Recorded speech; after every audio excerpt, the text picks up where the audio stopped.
gallivanting and, causing chaos. Lemon bar or something. Yeah, there you go. But it was more of a wholesome family New Year's. It was more of a wholesome family New Year's, which, hey, I'm all about too. So like I said, fell asleep at 10:30. Woke up the next morning to a cool scene where I wasn't hungover for the first time on New Year's Day in probably a decade. So I took it upon myself. You know what? I feel good, not hungover. Let's go do some yoga. So I go to the YMCA downtown, the Winston one, to do some yoga because they had a class that fit my schedule. And all of a sudden I see Action News Jax is there. And I'm like, cool. They must be like interviewing people for, the New Year's resolution. Yeah. So couldn't help but notice that they were recording the yoga class a little bit. Now, I'm not going to brag. I'm not going to talk bad about myself. In terms of yoga, I'm probably like a Ben Wallace. I know my role. I'd give 110%. But I'm not an all-star at yoga, right? And Ben Wallace, I'm talking about the guy from the Pistons, the center. Yeah, okay. Well, some people may not know that. Guy can rebound. Yeah, the guy can rebound. He knows his role, right? My perspective, there were some things that we were doing in there that were a little difficult, and the camera might have been on me a little bit. I don't know if you've seen this video or not. I don't know if they even aired it. But there's one part, man, where I had to go in a child's pose because I couldn't do it anymore. And I'm like, and trust me, the last thing I want to do is be on camera in this class for Action News Jax, because they don't know it's me even, I think.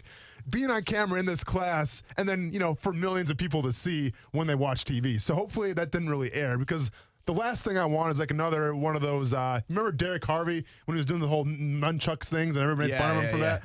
Whatever. I didn't want one of those things to happen again. Well, I'm going to go find that video later today, maybe during the next break. I'm going to be honest. I'm really upset you didn't say you're the TJ McConnell of yoga. Knows his role. That's a good point, Coos. See, I guess 2020 is trying to be TJ McConnell free for me. That's like my only resolution, but I guess we broke that already. Day two. Stuffer. Stat sheet stuffer. TJ The last 10 games, averaging 7 points and at least 7 assists. Oh, hold the phone. He said that with we got an all-star on our hands. In 19 minutes a game, we got I'm telling you. an all-star on our hands. Just wait till Oladipo comes back. If we got Taco Fall and Alex Caruso making the all-star game. Well, wait till Oladipo comes back and starts running that team again. He's coming back soon. And wait till he comes back and be like, TJ, we'll see at the bench. You know what's funny about Kuz there? He said that TJ McConnell stat sheet with like a pregnant pause. It's like, wait for this, everybody. Check this news out. Check this out. Freaking points. But just wait, there's more. 7 assists. Very I think impressed. like 4 rebounds. He had that one game. Remember that one game when you did the box score, right? It was like 16 points or something like Played that. out of his mind. He was unconscious. Did you say Taco Fall is there's a whole situation going on. Him and Alex Caruso are apparently like in the runnings to make the All-Star game because it's fan voted. Yeah. And Taco Fall is a huge Taco fan Fall is the number one trending topic on Twitter right now. It's crazy. So is Caruso, and Caruso's got a little bit of plug because he's kind of balding. He's on the Lakers, and Rihanna made a face at him once, and everyone thinks Rihanna loves him now. Caruso looks like the guy a teacher painting in my neighborhood right now.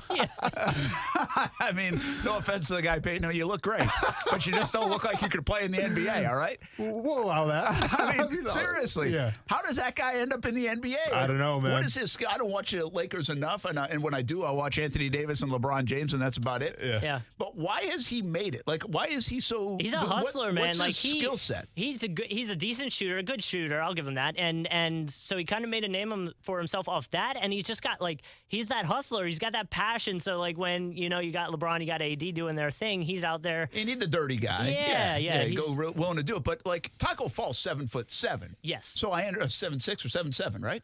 I think he's 7'7". Yeah. So I he understand. He can dunk without jumping, is what I listen. He might not be able to walk and chew gum, but he's going to get a shot in the NBA. Yeah. I get it. But Caruso, how tall is Caruso? Because in the NBA, everybody looks like they're 6 feet because the big guys are so big. Of course. So Caruso's he's 6'5". Yeah. Okay. But that's like average in the NBA. You know what, Brent? Actually, that might be below average. Every single team needs that Hunter Renfrow kind of guy, right? You just need that. Yeah. You just need that type of guy, man. I'm not trying to be racist or anything, but you need that white dude who's balding. Is just like, did you actually play sports or what's the deal here? But you know what? The guy balls out. You got to respect it. That is a little reverse racism there. But hey, what do you want me to say? Caruso is 8th in the West among guards, and Taco Fall is 6th in the East for the front court in voting. That's fantastic. But I think we should. You're right. Every team should have like a Caruso, right? Or that's your Renfrow is a great example. Yeah. Maybe it's TJ McConnell. Sure. Like, who's the Jags? Hunter I was Renfrow. just gonna. Oh man, I was gonna bring that question have up. one? Is it like, to me? I don't know. That's why they win a lot of games this Is year. it Wingard?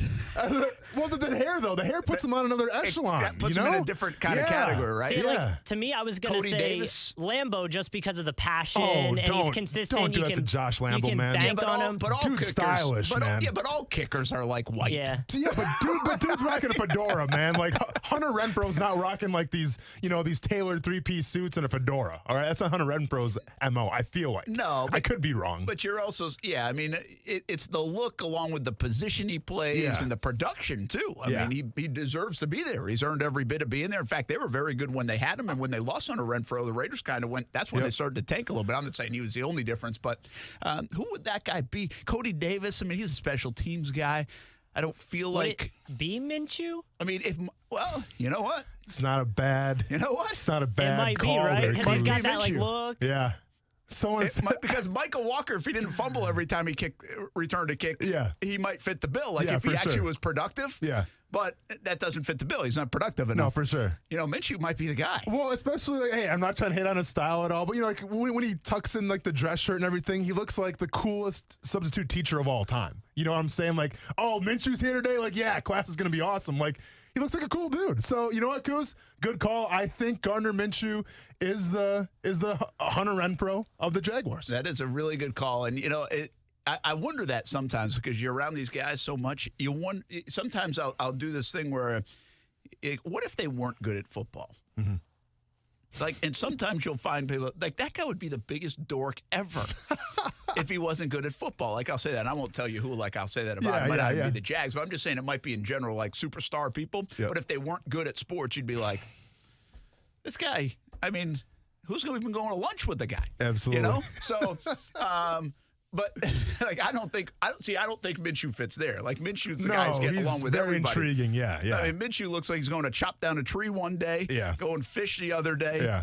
He's RVing, of course. Yeah. But he looks like he could be the science teacher guy Yeah. at times, a substitute guy. Like the last resort substitute teacher kind of Yeah. guy. Like when you got to throw Hail Mary, the teacher got sick at the last second, they got mono. We need someone to come in, call Gardner Minshew to teach third grade history.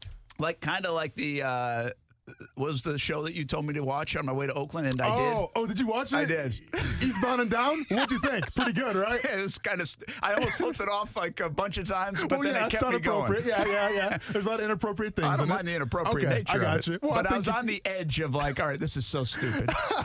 And then I was like, okay, it's kind of funny though. Yeah, you know? okay. Good. But he's the gym teacher. Is that Minshew? Kenny Powers, man. He is Kenny Powers. Hey, 10 years from now, who knows what Minshew's going to be, but I'm saying if he's out of the league and he's bitter about it, maybe he pulls a Kenny Powers, teaches some gym class, and unfortunately gets back on the steroids and then tries to make a comeback. We'll see. I'm not saying Gardner Minshew does totally that. like defamation of Gardner Minshew right now. I'm just as saying we that's what send him Kenny back to Powers Brandon did, High School. man. I'm just saying that's what Kenny Powers did. Brent went to his hometown. He knows what's up. But real quick, though. To that point, one more thing on that. He will be the guy, no matter how famous or whatever he's got going on. I think that does end up back in his hometown. Yeah. Like coaching high school football or like I think that's what he wants to do. He's going to have billboards it is what it is, But man. he's that guy but he'll be like that hometown guy that goes back. I think like genuinely that's what he wants to do. Yeah. Now, does something else set him on a career path these days? Like, you know, the media, if you end up on TV or on the radio or something like that, these guys all have that opportunity potentially to do. But to me, there's no doubt we're going back to Brandon 10, 15 years, 20 years down the line, and I'm going to do a story on what Gardner Minshew's doing now in Brandon, Mississippi. Of course, Mississippi. he's going to own like probably 17 Toyota dealerships. Like, you know that's what's up, man. Like, he's going to be doing these cheesy commercials, but he's going to be just getting Toyotas off the lot. Like, that's already written in history. That's a good point. Like, I mean, I'm not sure how long football is going to last, but the car dealership game, he's already got it on lockdown. He is that, so he's really Will Ferrell. He's the Will Ferrell, yeah. Ashley Schaefer, BMW. But anyways, how was your New Year's, man? I think you had off, right? Yeah, it was off New Year's Day. I mean, after all the stuff with the show, I was off that night, so it was nice. A little 36-hour reprieve. Cool. It was great. Didn't really do much, to be honest with you. Drove like an hour to get Mr. Chubby's wings yesterday and got about 150 of them, so I've been eating those nonstop. Healthy. But yeah, you know what else? As you brought it up, you didn't have the hangover on Wednesday. Yeah. I might have actually drank a little bit more than I normally do. Okay, Brent. And didn't either. Okay, Brent. So sometimes I impress myself. Well, here's the thing, though. Is that a good thing or a bad thing? Because maybe your body is used to taking in a lot of toxins and bad stuff right now, where it's like, a couple drinks. Nah, it's not a big deal. Well, I probably had I didn't have this crazy amount, but definitely more than I normally would consume in an evening. And felt nothing the next morning. Good for you, man. So that's why I'm like, I try to tell you, man, I'm a lot tougher than I look. Still got it. You still got it. A lot tougher than I look. Now, the Jags are going to be tough enough. We're going to try to put a little bow on the Jags. We've spent so much time talking Jaguars. There's nothing to really advance in terms of the Tuesday story. Sure. Which we talked about at length and had a bonus hour for it. I went nuts, Brent. I almost cried, I felt like. Yeah, but emotional. But a little bit of okay, now that it's settled down, now that it's reality, what does it look like going forward? Just maybe a couple of bullet points on the conversations that we've really been having for a long time, but especially the last 5 or 6 weeks, as we knew this season was not going to pan out like the Jaguars had hoped. Want to get a little bit of college football in, not like deep diving, but just a thought or two about the bowl season, and everybody's kind of wrapped up. I thought it was an impressive performance from Georgia. There was a topic over the weekend, last weekend, in the college football semifinals that I've never even got to. I did on social media, but not here. And I want to get your thoughts on it. Cool. It has to do with targeting. Okay. And then what else as we begin the new year and the NFL playoffs now, as we flip to this weekend, really a lot of good games. A lot of good games going on. And I think you could pick as many as 8 Super Bowl champs. I'd like to know what you really think. Genuinely, obviously you could pick 12. Yeah. But I want to know how many do you think genuinely out of the 12 teams that you would maybe even put a little bet on to say, you know what? That would be worth the odds to make a play at. So we got that coming up here on a Thursday edition in the new year. Action Sports Shacks on ESPN 690. Thanks for hanging out with us. Jump in the conversation. Star 690 904 362 9901. We'll be right back on ESPN 690.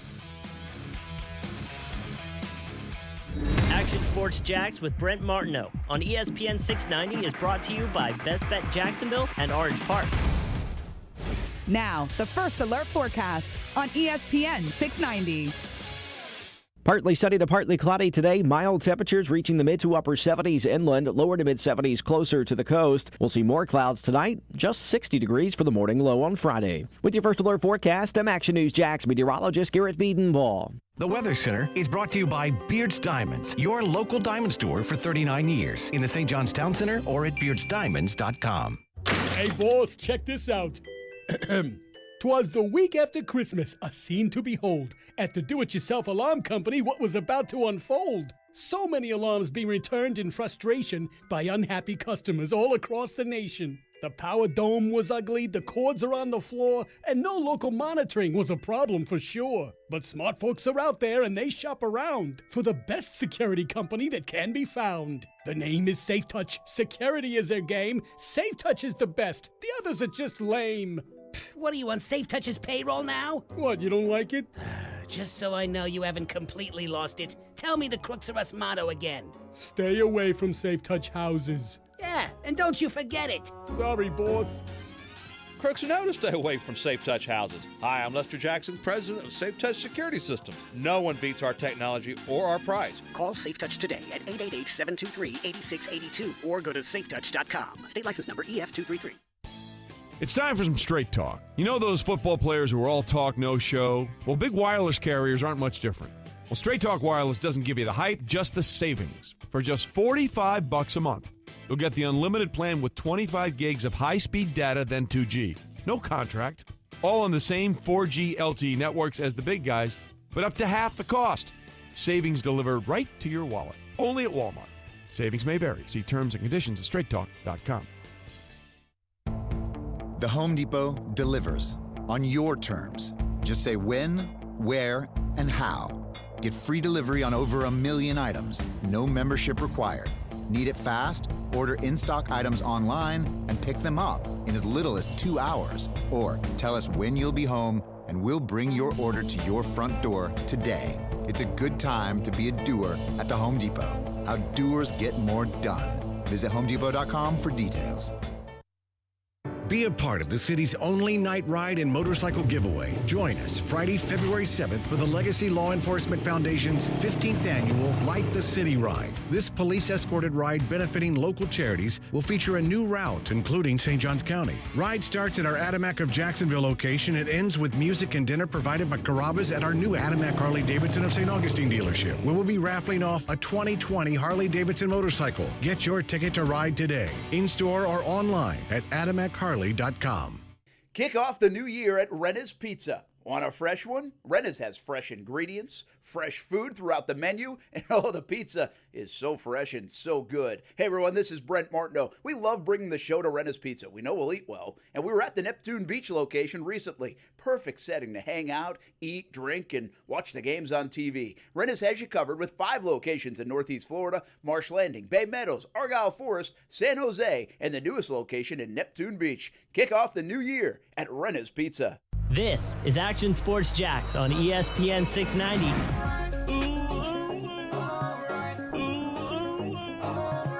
Gonna give me some of that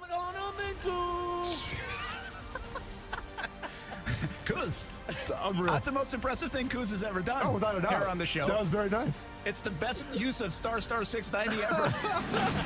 Listen weekdays from 3 to 6 p.m. in your car or stream them. ESPN690.com.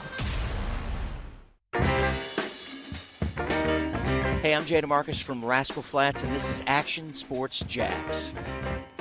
Most important thing right now is, just finishing today strong, getting home and sort of getting away for a little bit, taking time to breathe. It's been a lot that's happened this year, so that's the most important thing. That way I can think clearly. I know that, going to be working hard, preparing. I know what I can do on the field. I've shown what I can do on the field. That's the big thing, but the most important thing right now is to take a step back and take a breath and just see what I've learned this year. Hasn't been an easy year, or it wasn't an easy year, for Nick Foles. 2019, probably one of the wildest roller coaster seasons you could have. I mean, just think about the feelings, and I don't even want to think like Nick Foles. I don't even know how to do that, but I'm just saying anybody, think about your feelings of signing an $88 million jackpot lottery ticket and then becoming the franchise quarterback really at a time you might never have thought that would end up happening ever again in your career. Starting fresh, starting new, doing all the things right to build that in the spring and in August, and really not doing any kind of interviews, not trying to be distracted at all, just making yourself part of the fabric of that building, locker room, all those things. And then 10 plays in, bam, it's over for 2 months, and essentially it was over because it never really got back on track. Mm-hmm. And now you sit here and wonder if you even have a chance to be the guy. Even with your resume and the dollars that are accounted to you for 2020, I don't believe he is the guy in 2020. Yeah. I think this organization is looking at Gardner Minshew as the guy, and at least he'll go into it saying, hey, I can beat that guy out. I'm going to be that's okay from a competitive standpoint. But the curiosity is now he might never get that job fully back. We might have our own little Wally Pipp here in Jacksonville, really, when it comes to Nick Foles and Gardner Minshew. And listen, when you're talking about Nick Foles, you have to ask yourself, where's the ceiling at and where's the floor at? And I think we have a pretty good idea of what Nick Foles brings to the table, right? Because the sample size, while it was small this year, we've had seasons with the Rams. We've had seasons, obviously, with the Eagles. He had 2 stints with the Eagles, actually. So we have that to go off of. And I get it. That 1 year with Chip Kelly, that offense, he put up a Pro Bowl type of resume. And I understand that. One could be said that was a lot more of Chip Kelly's offense being innovative than it was actually Nick Foles. Because if you remember the following year, if you thought that Nick Foles was the guy in Philly, well, Chip Kelly didn't even think that. His own coach didn't even think that because he traded him for Sam Bradford. Now, how did that work out? Not too well. With Gardner Minshew, on the other hand, I say it all the time on the show, Brent, when you're talking about a rookie going to a second year, that's where you make the biggest jump, okay, at any single position, because now you get acquainted with the NFL. You know what it takes. You're used to going to the locker room every single day, working with people. So from that perspective, you got to like Gardner Minshew's chances of beating Nick Foles out in training camp just because Minshew's going to be used to this now. He came into this thing as a rookie not knowing what to expect. he understands now that, listen, I'm probably the man going forward. This is my job to lose. And if anything that, Gardner Minshew has showed so far, it's the fact that he's mentally tough and up to the challenge. Yeah, it's a fascinating point because, when you say stuff like that, I go back to my visit sincerely in Brandon, Mississippi, and had several people tell me, because we knew what it was, right? Gardner Minshew was filling in at the time for Nick Foles, and in all likelihood, Nick Foles was going to come back. There was debate whether it would be Minshew or Foles, and he could hold them off. But I think the feeling, at least where it started, the default was, well, Foles didn't lose his job for the year. He'll be back at some point. And the feeling, at least in Gardner's hometown with people that knew him best, was like, look out. Because once Gardner starts competing with you, it ain't easy to get your job back. So that not only now carries from what we just saw the last couple months, but also into 2020. And there'll be a better head start for Minshew on what to expect, what he has done, a little resume of his own, because, from in the player standpoint, and not that they have a say necessarily in what goes on here, but I think Nick Foles very well respected because he's held that Lombardi trophy. He's done it in the NFL for 7-8 years, even with the good and the bad. There's a respect level about that.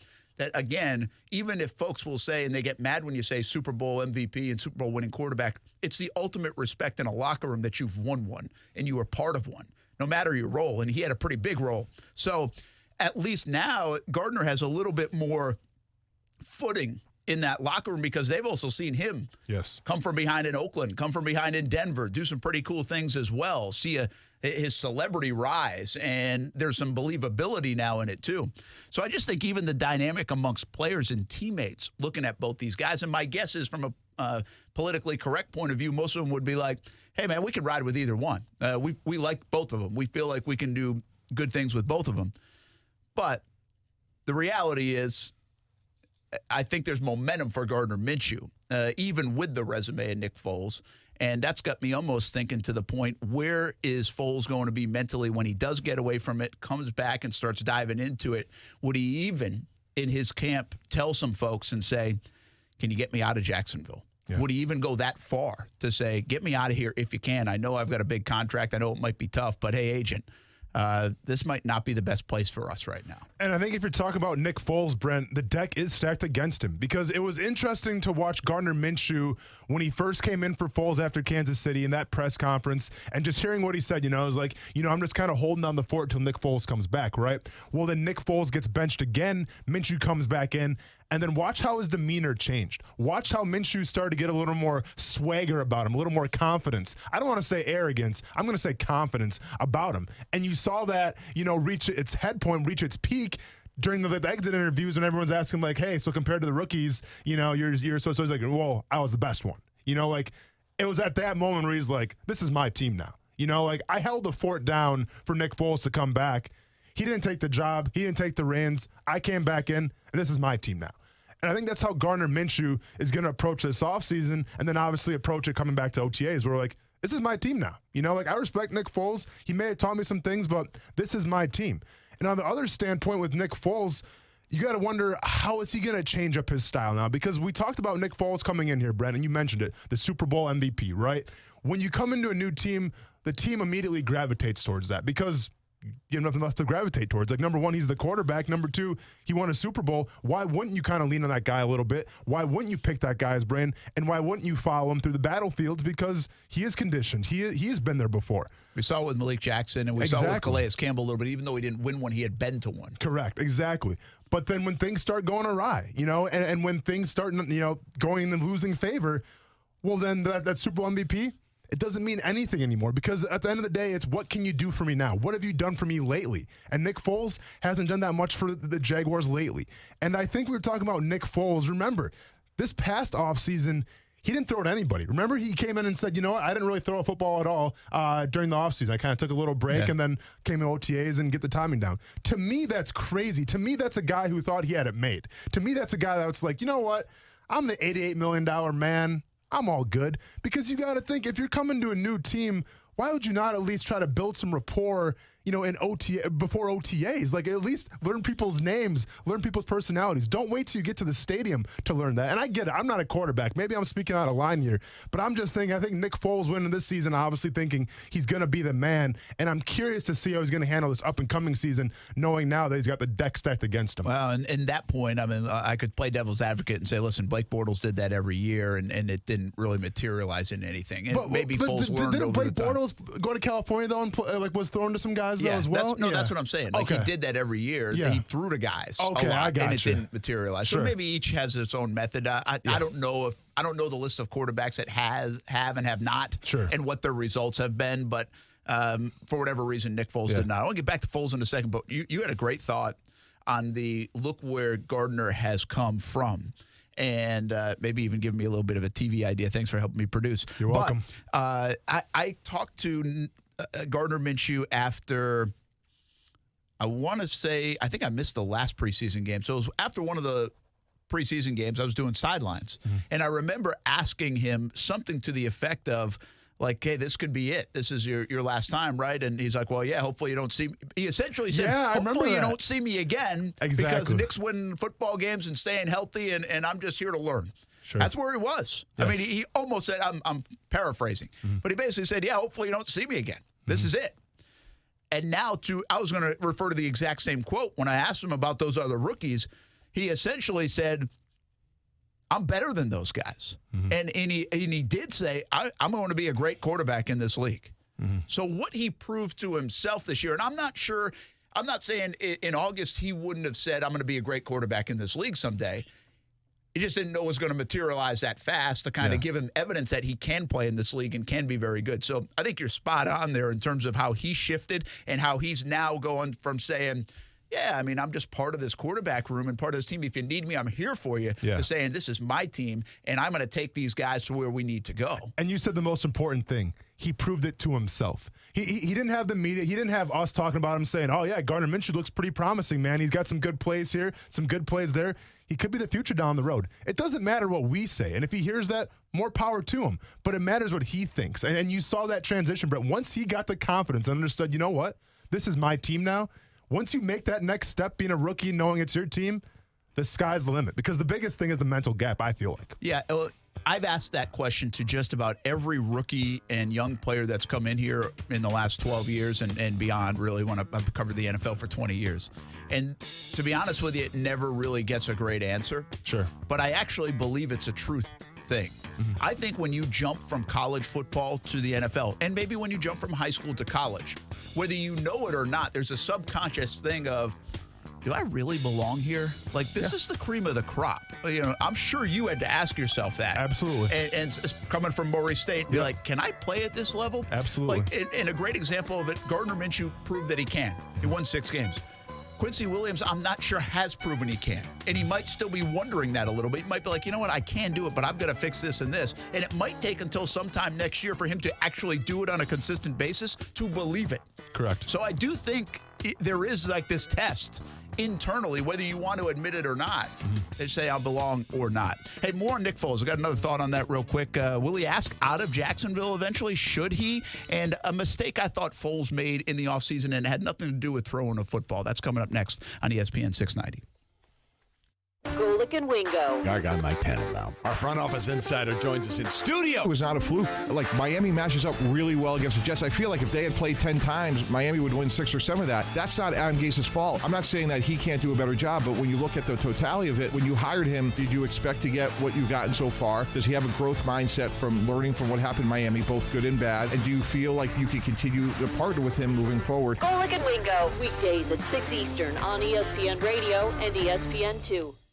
Kick off the new year at Renna's Pizza. Want a fresh one? Renna's has fresh ingredients, fresh food throughout the menu, and the pizza is so fresh and so good. Hey everyone, this is Brent Martineau. We love bringing the show to Renna's Pizza. We know we'll eat well, and we were at the Neptune Beach location recently. Perfect setting to hang out, eat, drink, and watch the games on TV. Renna's has you covered with 5 locations in Northeast Florida: Marsh Landing, Bay Meadows, Argyle Forest, San Jose, and the newest location in Neptune Beach. Kick off the new year at Renna's Pizza. Our amazing team at CGC Water Treatment wants to wish you a joyous holiday season and a happy new year. We're grateful for the Jacksonville community and look forward to serving all your water needs in 2020. Visit cgcwater.com and discover the Connecticut difference. CGC Water Treatment, your local independent Connecticut dealer.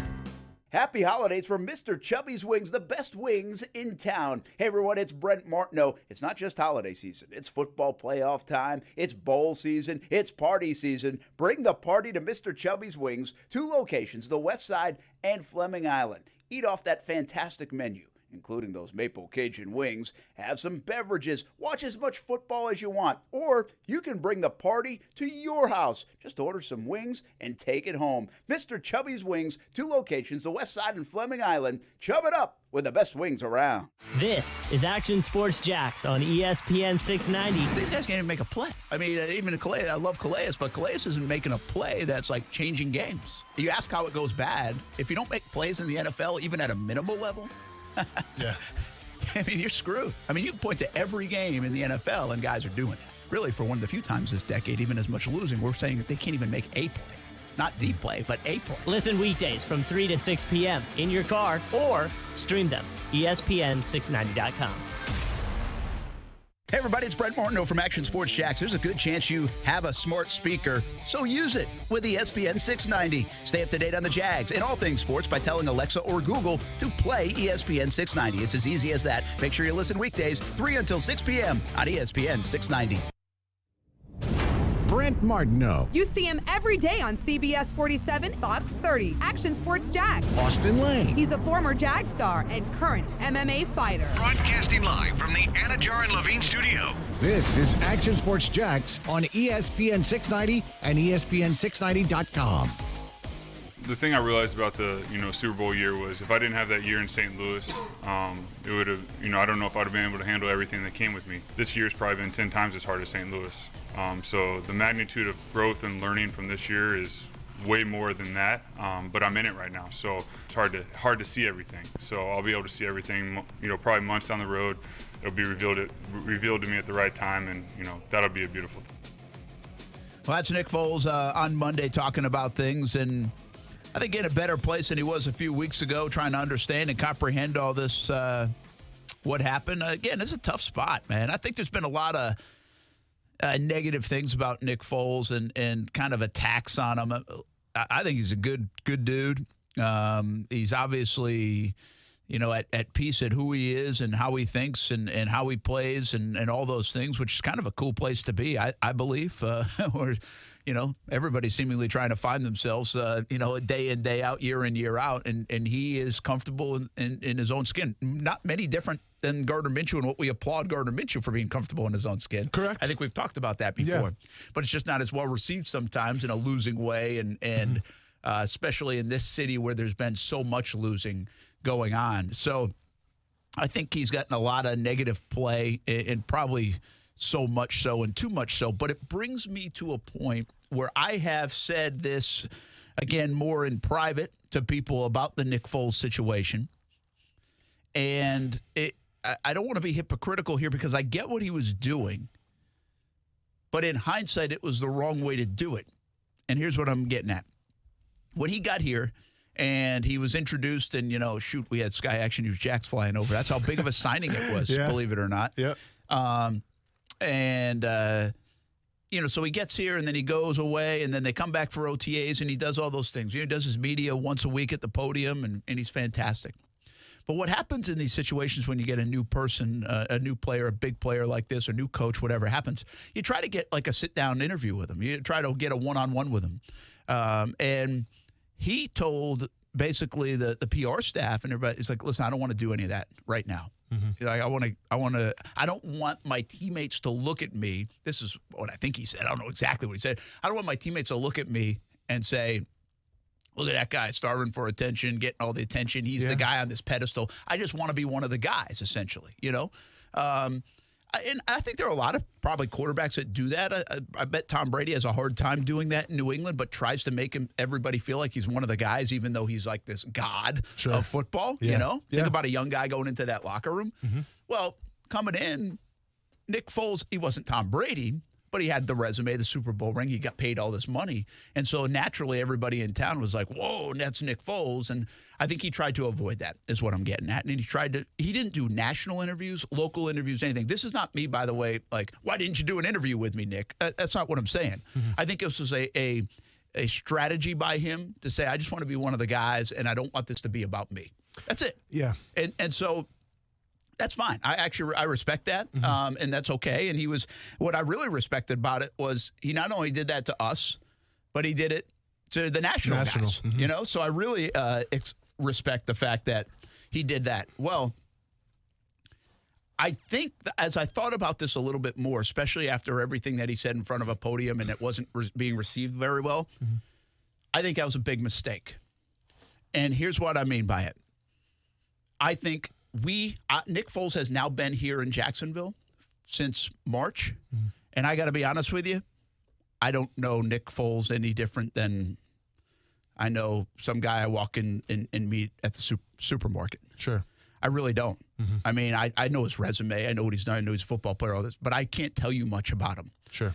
And therefore, because he doesn't have any of those intimate relationships, conversations, maybe even with the media, well, therefore, the fans don't feel that. Again, this isn't about me, but we relay that. You know, if I sit down, I just did a sit down with Calais Campbell. If you watch that tonight on Jaguars All Access, or if you watch it in its entirety on the internet or whatever on this weekend when we throw it up there, I think you get this vibe from Calais Campbell, even if you've never seen him, met him before, and he had never played it down in Jacksonville. But you get this feel about a guy. Well, we have not seen that. We haven't seen him sitting down with Phil Simms. We haven't seen him sitting down with any of us here locally to get that feel of Nick Foles. And I think therefore there's been like this almost barrier up. And the fan feels the same way. I don't have a relationship with a guy. I saw him play 3 series in the preseason, and I saw him play 10 snaps in the first game, and that's it. Yeah. That's all I got in a Jags uniform. I don't even have like this great sound, but I will say the one moment he had is Tom Coughlin J Fun when he's carrying the little girl. That was cool. That was a great moment for him. Yep. But we don't. That's it. That's all we have in Nick Foles. And still, here we are as we flip to 2020, and that's still all we have of Nick Foles, other than 2 other bad performances, really 3, and these news conferences that sounded like he was tone deaf almost because Jacksonville's lost for a decade, and he wants everybody to be patient. Yeah. So I just don't think he got any benefit of the doubt because he wasn't doing any of this. And now I want you to juxtapose that with what Minshew was doing. Sure. And I don't think this was a tactical thing. I think this was just Minshew trying to capitalize on the moment. But he's doing shows, and he's doing Uncle Rico, and he's doing all this stuff. And we all feel like we've known Gardner Minshew for 20 years here in Jacksonville, even though he's been here months. Yeah. So I think that hurt Foles at the end of the day.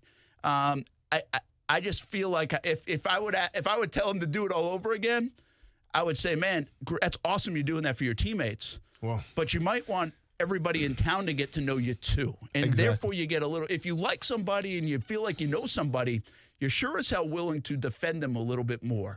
And I don't think this fan base was willing to defend Nick Foles because they don't feel like they know him at all. So when Nick Foles did come into town, and he was very adamant that he didn't want to do any kind of media. He didn't really want to display his personality, what he was all about. Because like you said, Brett, maybe he wanted to earn the respect of his teammates.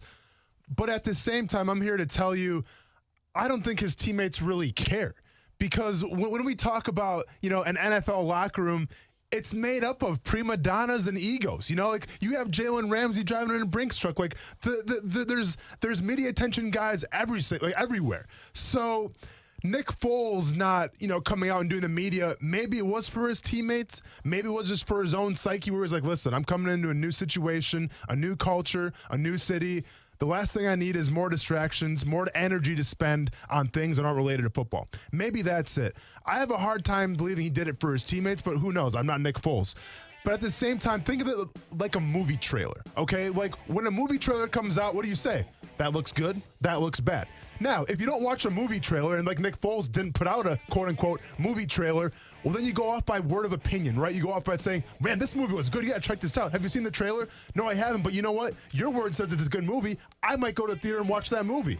Well, with Nick Foles, it was a horrible season for him, a horrible season for the Jaguars. So now we're stuck holding a ticket for a movie that we don't really want to see because we haven't seen a trailer. We don't know what it's all about, but all we know is it's bad. And that's where Nick Foles comes in. I think at the end of the day, the moral of the story is sit down with Brent Martineau and do a one-on-one. Well, speaking of that, you got one with Calais coming on. I see pretty soon, right? We do have one with Calais Campbell. But listen, I don't want that to come off this whole thing that I just said as, oh, yeah, Brent's pissed he didn't get the one-on-one with Nick Foles. No, that's not the but this is a fan thing, though, Brent. This is where we do come in handy a little bit. As we can be that liaison and kind of introduce you to a player. I mean, I've seen that work with Calais Campbell. Now, this town loves Calais Campbell because he's a good football player, but they also know everything about Calais Campbell because the last few years, like on this TV show and how available he is. They feel like they know him. Now, that takes longer time. I'm not saying Nick Foles would have become that right away, but we don't even have anything to go on with Nick Foles, and he has been in town for 9 months. And let's be fair, Brent, the quarterback position, it's the ultimate double standard, right? Like maybe Calais is kind of the low-key kind of guy, but all eyes are always on the quarterback, and you have to cater to those eyes a little bit. Listen, I learned that firsthand. My second year with Blaine Gabbert, I went to the beach bars twice with Blaine Gabbert. I never went again. Do you know why? Because I'm more the guy that wants to sit in the corner and just kind of mind my own business. When Blaine Gabbert's out there, everyone wants to come get his picture. Everyone wants to come get his autograph because you know why? You're the quarterback, man. It is the double standard, and you have to act accordingly. That's the other reason we don't go out to the bars together. With Blaine Gabbert or myself? No, just you and me. Oh, I sit in the corner. What's wrong with that? We wouldn't be able to sit in the corner. I mean, everybody comes up to me. I'm just trying to tell you.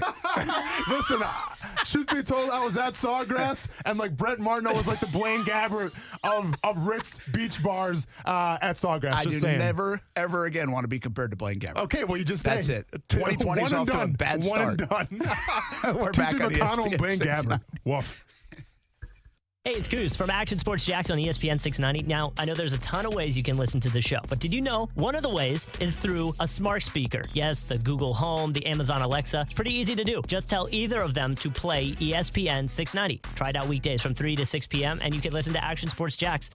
It's the home of the Action Sports Jacks Dream 18, and it can be your home course as well. The Golf Club at Southampton in North St. Johns County, located off County Road 210, family owned and operated, and a fun course to play. The Golf Club at Southampton offers club membership programs starting at just $79. With its elite practice facility and player-friendly golf course design, it will be your gateway to a great time with the family or with your buddies. Become a member in 2020. For more information, call the Golf Club at Southampton at 904-287-PLAY. Hey, this is Taylor Albright with J&M Roofing. You know us. We're the guys with the umbrella, and we've got you covered. We had another great year and helped hundreds of Jacksonville homeowners with roof repairs and replacements. We are now expanding our team. If you have a customer-first, professional sales background, we want to talk to you. We offer the best pay and benefits package in the industry. We only hire the best because our customers deserve that. Apply online today at jandmroofing.com. Write it down, jandmroofing.com.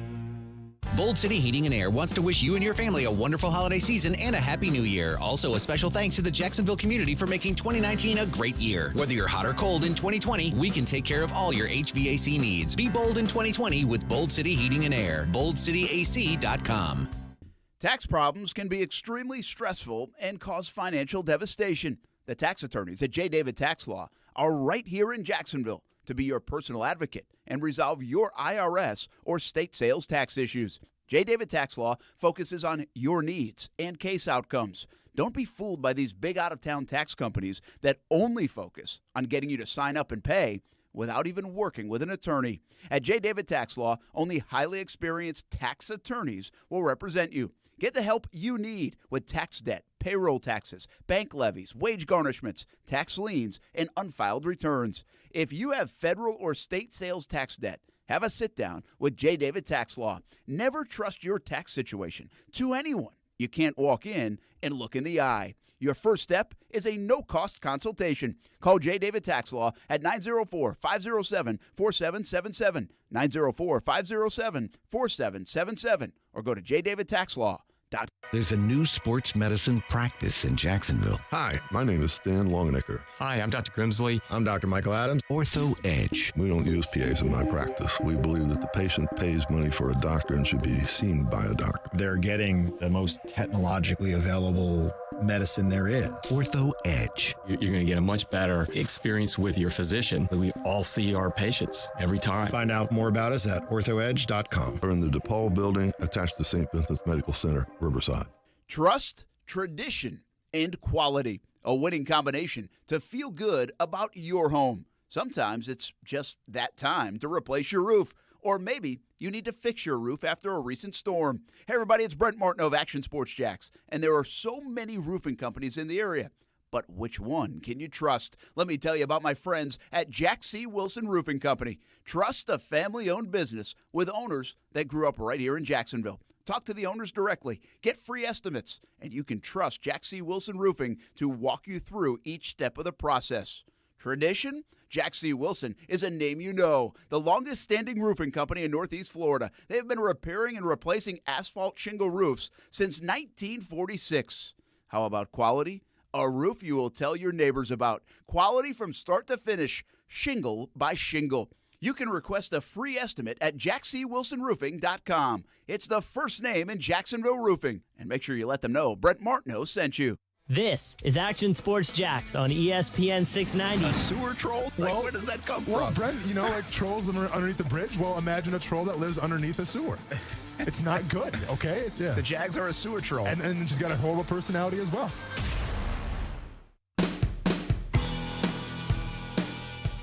Hey everybody, Trey Wingo from Golic and Wingo. You're listening to Action Sports Jacks with Brent Martineau and Austin Lane on ESPN 690 and ESPN690.com.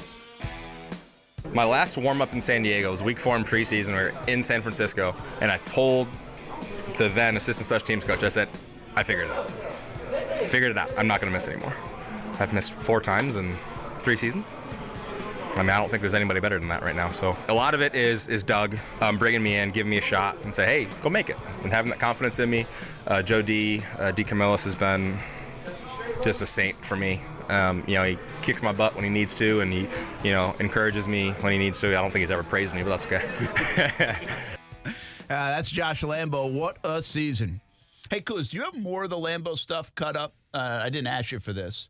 But there's a little bit more of that interview, and even if it takes a few minutes, let me know if you get it, because he talks about signing the contract. I asked him about the contract, and it was really interesting. I don't think he was meaning to throw anybody under the bus, but he absolutely threw Jake Elliott, it is, right? Yeah. He totally throws him under the bus in the comments, but hopefully we'll get to it in a little bit. Either way, Lambo, I mean, what a year, man. I mean, this guy, he said he found something. He wasn't going to give away his trade secrets at what he found. Sure. But that was astonishing. He basically got let go, kicked to the curb by San Diego. He comes here, and he has been so good. I think he said he's missed 4 total kicks since leaving San Diego. So he found something in his game, and they should have held on to him a little bit longer. But it happens sometimes with kickers. I mean, Jason Myers left here, and I'm not saying he's Adam Vinatieri, but he did go to a Pro Bowl with the Jets, and he's kicking, I think, still with Seattle. And now he's in the playoffs, and I think he's made some big kicks. I think he's still with Seattle, right? I'm not mistaken on that. Yes, yep. So, but Lambo, I guess the only thing that you could even question about Josh Lambo from a kicking standpoint is how would he be or will he be when it's clutch time? Sure. And again, he won in Denver in the clutch, but I'm talking consistently. This team hasn't put him in enough positions to be super clutch and in a late December game from 48 yards out.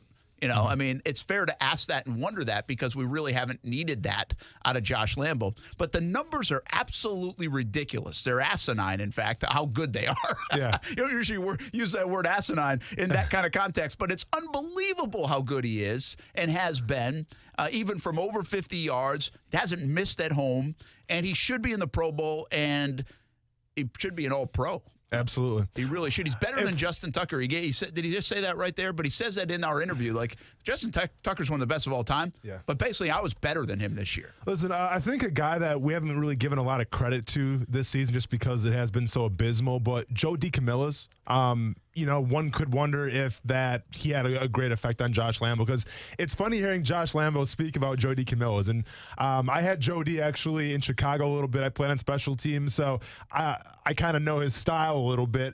And there's always a philosophy that coaches try to convey to their players where you're not as good as you think you are, but you're not as bad as you think you are as well. Well, Joe DeCamillis goes with exhibit A and not B, where he says you're not as good as you think you are, and that's it. Like he's definitely a tough as nails, an old school type of special teams coach. And usually special teams coach, Brent, which I'm sure you've been around a couple, they're a little more laid back, right? I mean, they're like the players, coaches, they're fun to talk to. Joe DiCamillo, and listen, I love the guy to death, man, but he is not one of those people. So from that perspective, it's funny hearing Lambeau talk about it, and I wonder, if maybe just kind of that change of scene a little bit, getting a coach who holds you a little more accountable, maybe calls you out a little more, if that had the desired effect on Josh Lambeau. Yeah, I mean, something clicked, right? Something worked, and then he signs the extension, and I thought that was the cool part of it. And it kind of hit me when I was interviewing him Sunday night after the game that, wow, this guy did just sign a contract, and he's having his best year all time. I mean, how often does that happen? A lot of guys sign the contract and then, or some guys do sign a contract and still do very well.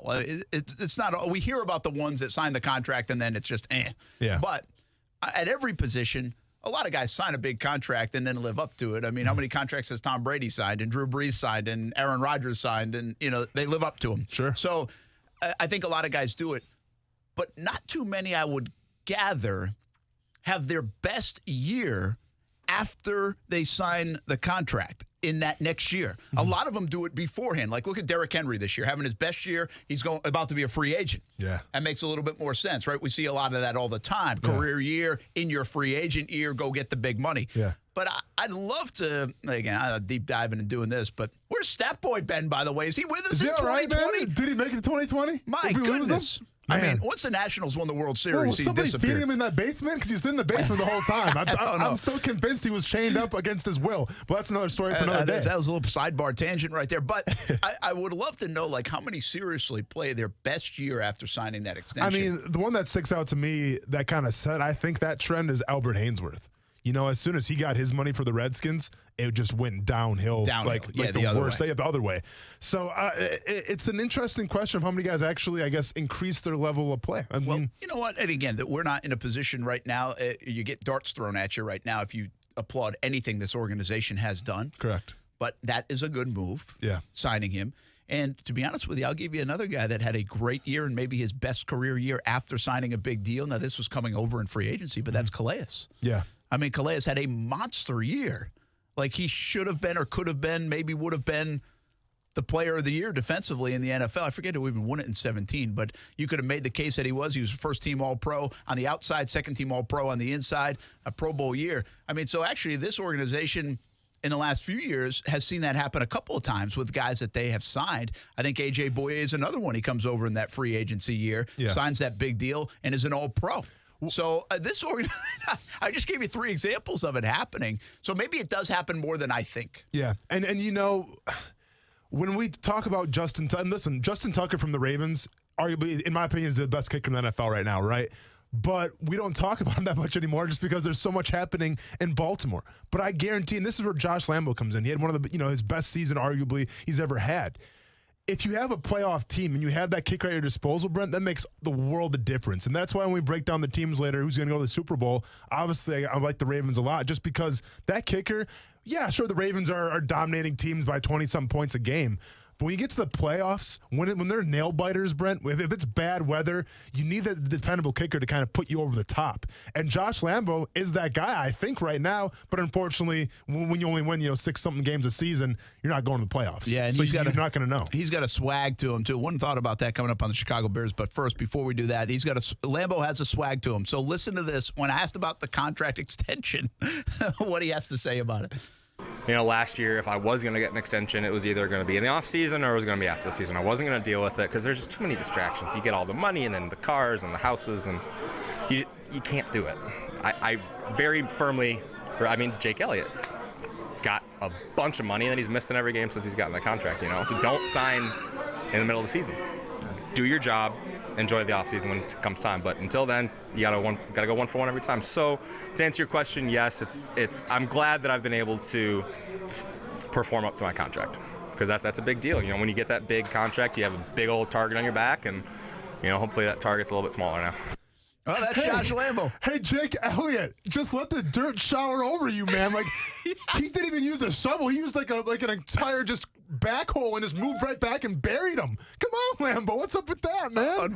That's think former kicker brethren. Yeah, I don't know if he doesn't like Jake Elliott I or guess if it just kind not. of came out that way. Kicker drama. I like it. But I remember talking to him on Sunday, and I was like, did he just say that? Like, I don't go back and listen to that. Did he just say that? Dang. And he basically said, hey, he signed his big deal and missed every game since. Has there been a response from Jake Elliott yet? No, because this might be the first time it's been put out there. People ain't know There's who been Jake a lot Elliott of other is. stuff going Yeah, on. for Lambo sure. hasn't been high on the list You know, of I quotes, hear but you. that's I a hear good you. quote. I mean, it was a great quote from Josh Lambo. One quick thought you just said about relying on. I still believe the cloud over Chicago from last year and how that carried into the offseason, the beginning of the season, where they were almost afraid to attempt to kick, helped derail their season. Yeah. So I do on a small level. I mean, it's bigger than that, but they Mitchell got in their Trubisky had own a great heads. deal. Yeah, and I'll give that to Early you. in the year, they got off to a bad. They wouldn't even kick a 45-yard attempt with Pinedo or whoever else because they're afraid they might miss it. Yeah. So I mean, you don't have that here in Jacksonville, at least. Mitchell Trubisky, though, Brent, too. No, I know. There was bigger reasons. There were bigger reasons. Yeah. But they didn't help themselves, is my point. You're right. Hey, let's talk NFL playoffs when we come back on ESPN 690. Hey, boss, check this out. 'Twas the week after Christmas, a scene to behold. At the do-it-yourself alarm company, what was about to unfold? So many alarms being returned in frustration by unhappy customers all across the nation. The power dome was ugly, the cords are on the floor, and no local monitoring was a problem for sure. But smart folks are out there and they shop around for the best security company that can be found. The name is SafeTouch. Security is their game. SafeTouch is the best. The others are just lame. What are you on SafeTouch's payroll now? What, you don't like it? Just so I know you haven't completely lost it, tell me the Crooks R Us motto again. Stay away from SafeTouch houses. Yeah, and don't you forget it. Sorry, boss. Crooks know to stay away from Safe Touch houses. Hi, I'm Lester Jackson, president of Safe Touch Security Systems. No one beats our technology or our price. Call SafeTouch today at 888-723-8682 or go to safetouch.com. State license number EF233. This season, our team will have the best defense in the league. For your home, the best defense is a fence from Armstrong Fence Company. When it comes to home fences, Jacksonville owners trust Armstrong Fence Company. Visit Armstrong-Fence.com. That's Armstrong-Fence.com. Armstrong Fence Company. Yeah, we did the fence.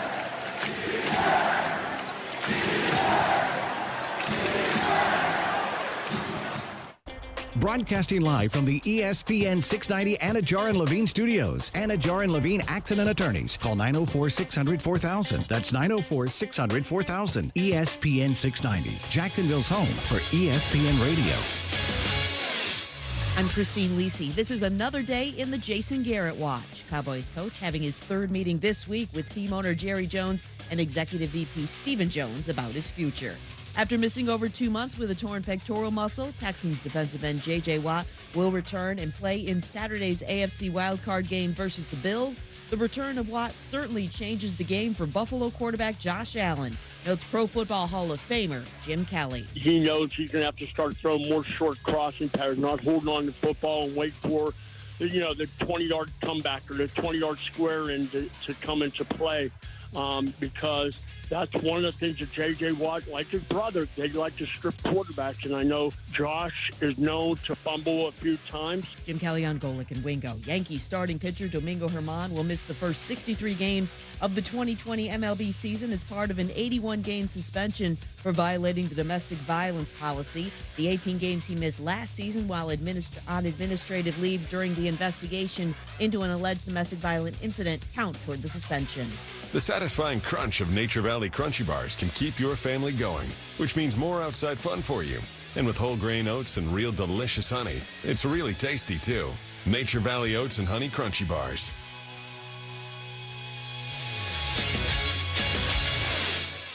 WOKV Jacksonville. Listen live everywhere you go on ESPN690.com. ESPN 690, a Cox Media Group station. Brent Martineau. You see him every day on CBS 47, Fox 30, Action Sports Jax. Austin Lane. He's a former Jag star and current MMA fighter. Broadcasting live from the Anajar and Levine studio. This is Action Sports Jax on ESPN 690 and ESPN690.com.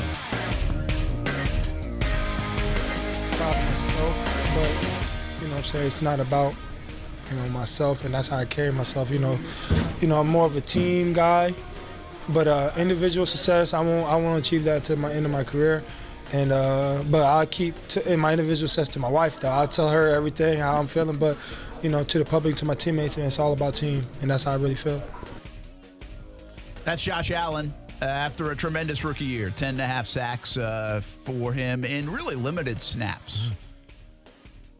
And now it will be interesting to see what they do going forward. And a lot of that will depend on the makeup of the team, whether Calais Campbell is here and heck, whether Yannick Ngakoue plays and what the scheme is and how they tweak things, all those kind of things. But this guy seriously looks like he's going to be a sensational player. We'll talk more about Josh Allen down the road, but you could not have asked the guy to come in here and do any more. It's part of this rookie class. I mean, if you really look at it, take away all the mud on the Jags, okay? Take away the bad feeling of so much. Take away everybody that kills Dave Caldwell in the front office and the scouting department for the bad first-round picks and the quarterbacks and all that stuff. And maybe, I don't know how much credit the coaching staff gets in this, but I think you got to give them some. Everybody's a part of it, and I think I tweeted this. If I'm going into my meeting with Shad Khan and there's a lot on the line, here's what I'm bringing first. We got the Offensive Rookie of the Year and Defensive Rookie of the Year candidates. Obviously, they're not winning it. I don't think. I think Joey Bosa's going to win it, and who knows on the offense. People will lean Kyler Murray because he was the number one pick, and Josh Jacobs, even though he didn't finish some games. But either way, they're going to lean that way. They're going to be in the conversation. They should be. Minshew and Josh Allen. That's my first. Hey, see these guys? That's who we just got you. Everybody says we can't draft around here. Well, look who we just got you, and one of them might be our quarterback going forward. So, again, every time you say something nice about the Jags doing something good, it sounds like a defense of them. It's not. It's reality. I mean, they had a very good draft. Minshew helped making an unbelievable draft because of what he did. Josh Allen with 10.5 sacks. And if you tell me that they fell into their lap, that's fine. It doesn't matter. He's there. They made the pick. They could have gone with T.J. Hawkinson. They needed a tight end way more than they needed the pass rusher, and they chose Josh Allen. And I think 99 out of 100 times we all would have taken Josh Allen there. I get it, but they did. So they should be. It goes on their resume, 10.5 sacks. And then even Jawan Taylor, who I really do think is going to be good. Like, he's a guy that was not lights out the entire time, but he did play every snap as a rookie, and I just feel like he's going to be good. It looks like he's going to be good. Well, so and let's be that's fair, three Brent, guys. With Jawan Taylor, too, his biggest question mark or like the biggest con of him coming out of the draft was the injuries, right? Like, people were kind of turned off of his injury history a little bit. It wasn't like, well, he's not physical enough, he's not talented enough, he's not athletic enough.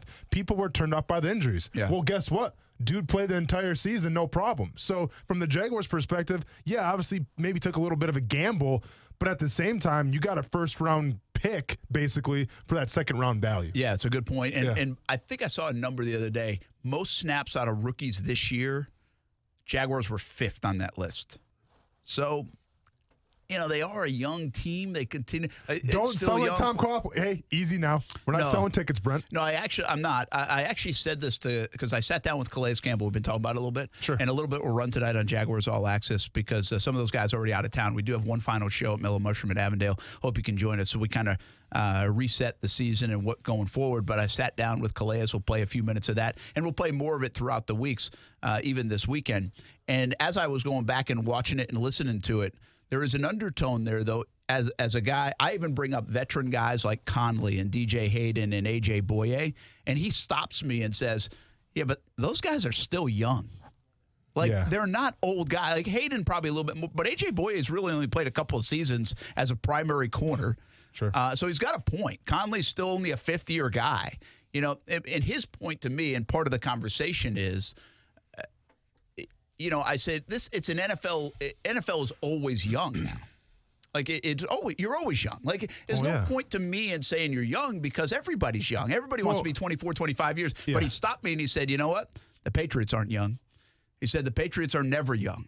Patriots always go get those guys that are old and older, experienced. And he, his point was wisdom is key in the NFL too. Yeah. And sometimes they'll trade a better athlete for a guy with a better IQ, wisdom, experience in New England. Now, that's just one example of it. But I just thought it was interesting. That was something that was every time I tried to say, hey, you're young, but Young's okay. I mean, Young's good. Young's, but we might be too young still. I thought that was interesting because one of my big deals going into 2020 is they should keep not a lot of their veterans, but they need veteran presence. And it was almost like Calais was trying to tell me without actually saying it, and we need even more of it. Yeah. We still don't have enough of it. And, well, when you have the 5th most snaps out of rookies in the NFL, he might be right. So it's interesting that you brought up the IQ thing. I want to talk about that in a second. But getting back to the younger thing, I mean, Brent, I told the story how many times where I'm sitting in John Fox's office in the Chicago Bears, and he says, you know what, Austin, you're doing a really good job, but we're going to go in a younger direction. Dude, I was like 26, 27 years old. I thought I was coming into my prime. I finally got it figured out. This is my big chance now. I thought I know how to rush the passer a little bit. I have Joe Kim, who's a pass rushing specialist, coaching me. He's showing me the light right now. And I'm 27 years old and I'm too old? That's the way the NFL works. How did Chicago do the next year? It was underwhelming.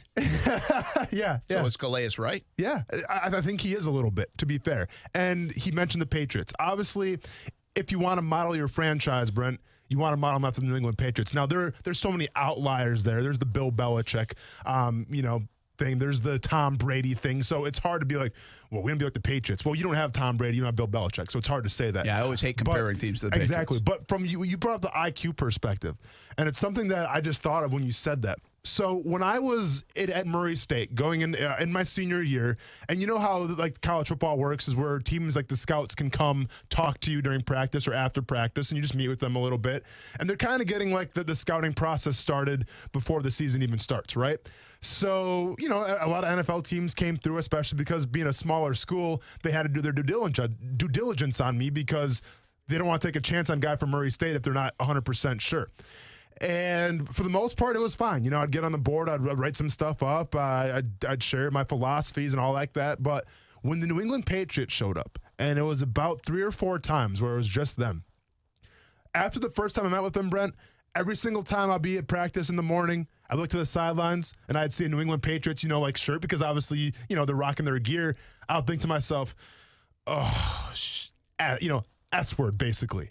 And why I thought that was because after practice, when I would meet with that scout from the Patriots and we would go to the board, it was 3 to 4 to 5 times as strenuous as any other scout that I met with. I mean, I'm talking about going through, what does the safety do here? What does the corner do here? Hey, man, I'm a defensive lineman, and I have a wristband that tells me what to do. How am I supposed to know where the safety goes in this play? But that's what they do. They do their due diligence, right? Because they want high IQ type football players. So it was a little story that I thought of when you said the IQ. Well, there was a lot of talk I had with Calais off camera, and it was a lot about that. I was just the little thing like separation from a receiver because it knows the route tree so much better. Just those things that they get with enough skill set and athleticism still, but that IQ is so big there. And, in 17, I remember Tayshaun Gibson talking a lot about, he's like, you know what, we're not only talented, but we have guys that know the game. And Gibson was included in that. Barry Church was included in that. Not the most skillful athletic guy, but he knew the game. He'd been around the block a little bit. Sure. AJ, people tell me AJ Boye knows receivers' routes that they're going to run more than the receiver runs sometimes. Well, he does that much film work. And we saw that firsthand with the Jets when he literally ran the Jets. I think it was Robbie Anderson. He did. He ran Robbie Anderson's route and then got the interception. And the one thing about Jalen, now Jalen sometimes decides whether he wants to play or not play and depends what call, and sometimes seems disinterested and he gets bored and all those things, but he is a smart football player. He knows the game. So I guess the point being when Gibson said that to me in 17, well, think about what's not there anymore. Jalen, Gibson, Barry Church. So now you trade it in for guys that are young and, well, they're learning. They don't know as much. I mean, it's the simplicity of that. And I'm not telling you win 10 games because of it, but you might win a game in a critical moment because of it. You might make a play in a critical moment. And in a league where most games come down to 2 or 3 plays, your one play, because you have an IQ about you, might be a really big one. And I think that's still a question mark, to be honest with you, with a guy like Miles Jack. And as I say this, because I'm not trying to call people out, I think there's a big difference between being dumb and having IQ in football. There's a big difference. I'm not telling you that Miles Jack's a dumb guy. He's not. He's not at all. Very smart guy. I think pretty intellectual guy. But from a football savvy IQ standpoint, he's still kind of a young guy, had to learn a couple of positions. Does he know enough? How much did that help Puz in his later years, even though he was not gifted athletically as half the people out there, maybe 3/4 or 90% of the people out there, he was able to still make plays because of his IQ. So there's a huge difference here in terms of being smart and having football IQ.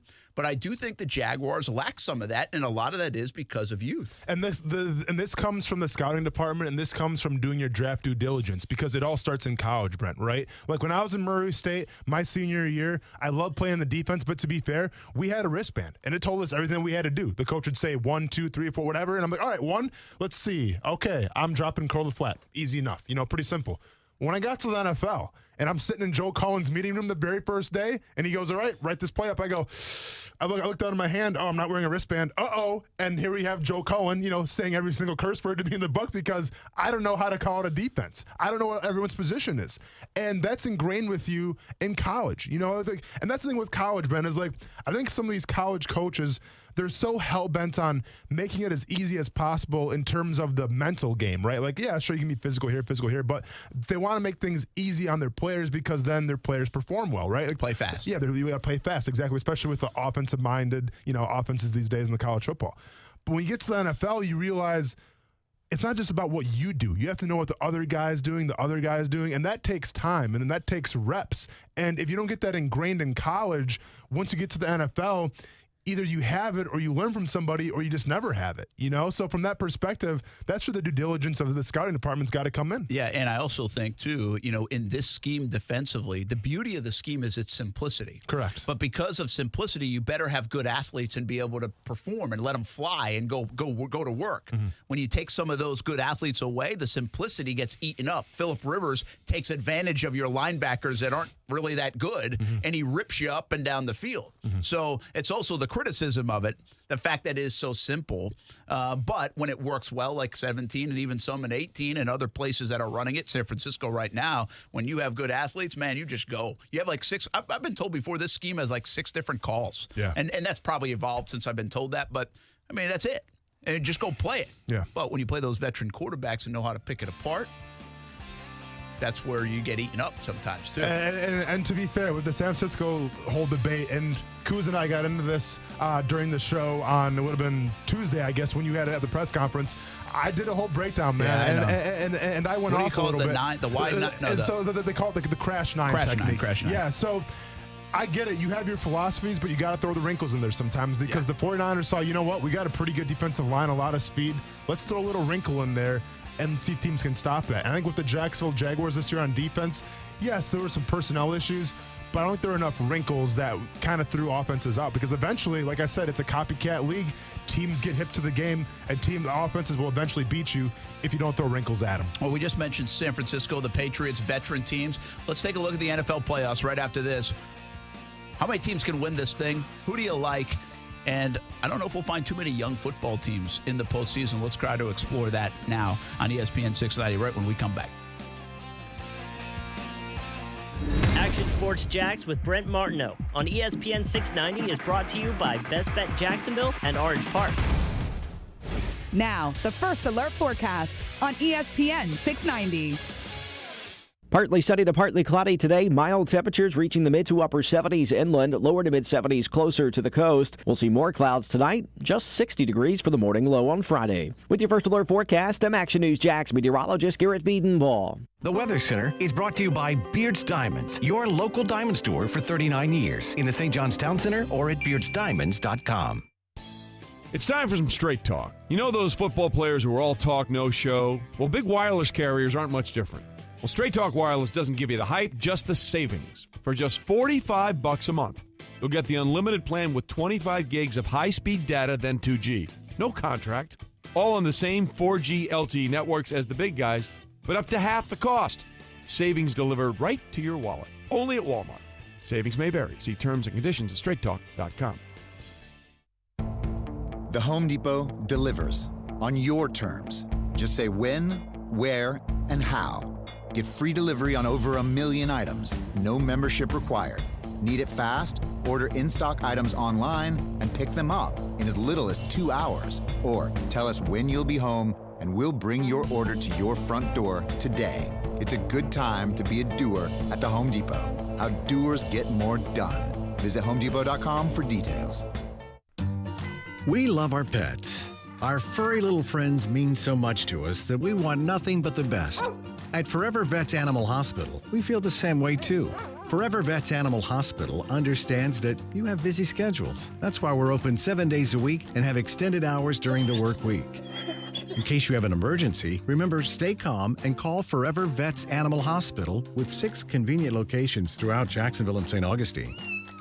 Forever Vets Animal Hospital is here for you and your pet. First-time customers receive a free pet exam from one of our highly trained veterinarians. We also offer wellness plans that fit everyone's budget. Forever Vets Animal Hospital makes life easy for you and your pet. Go to forevervets.com to schedule an appointment. Forever Vets Animal Hospital, keeping your pets healthy and happy forever. Peace of mind. It's one of the most important things we can have, and sometimes the most elusive. I'm Glenn Levine from the law offices of Anajar and Levine. Car accidents can turn your life upside down. Your car is damaged, you're in pain, injuries can even create problems at work. While there's no magic wand, our team is ready to get you back on your feet as soon as possible. Call the law offices of Anajar and Levine at 904-600-4000 for a consultation. That's 904-600-4000. Office in Jacksonville. The Stephen A. Smith Show. I don't know what would make him think I would care about it. I don't give a damn whether I'm blocked on Instagram or not. Not like I tried to Instagram him directly. Ain't nobody thinking about trying to post something on his page. The Stephen A. Smith Show. Weekdays at 1 on ESPN Radio and the ESPN app. Now, back to Action Sports Jacks on ESPN 690 and in the TuneIn Radio app. I mean, I feel the energy in the locker room. We're close as ever. I mean, we're like this team. I feel like it's closer than the 2017 year as well. So I mean, I don't even know honestly. I just feel like as long as we stay close and as long as we stay close in that group, we'll figure it out.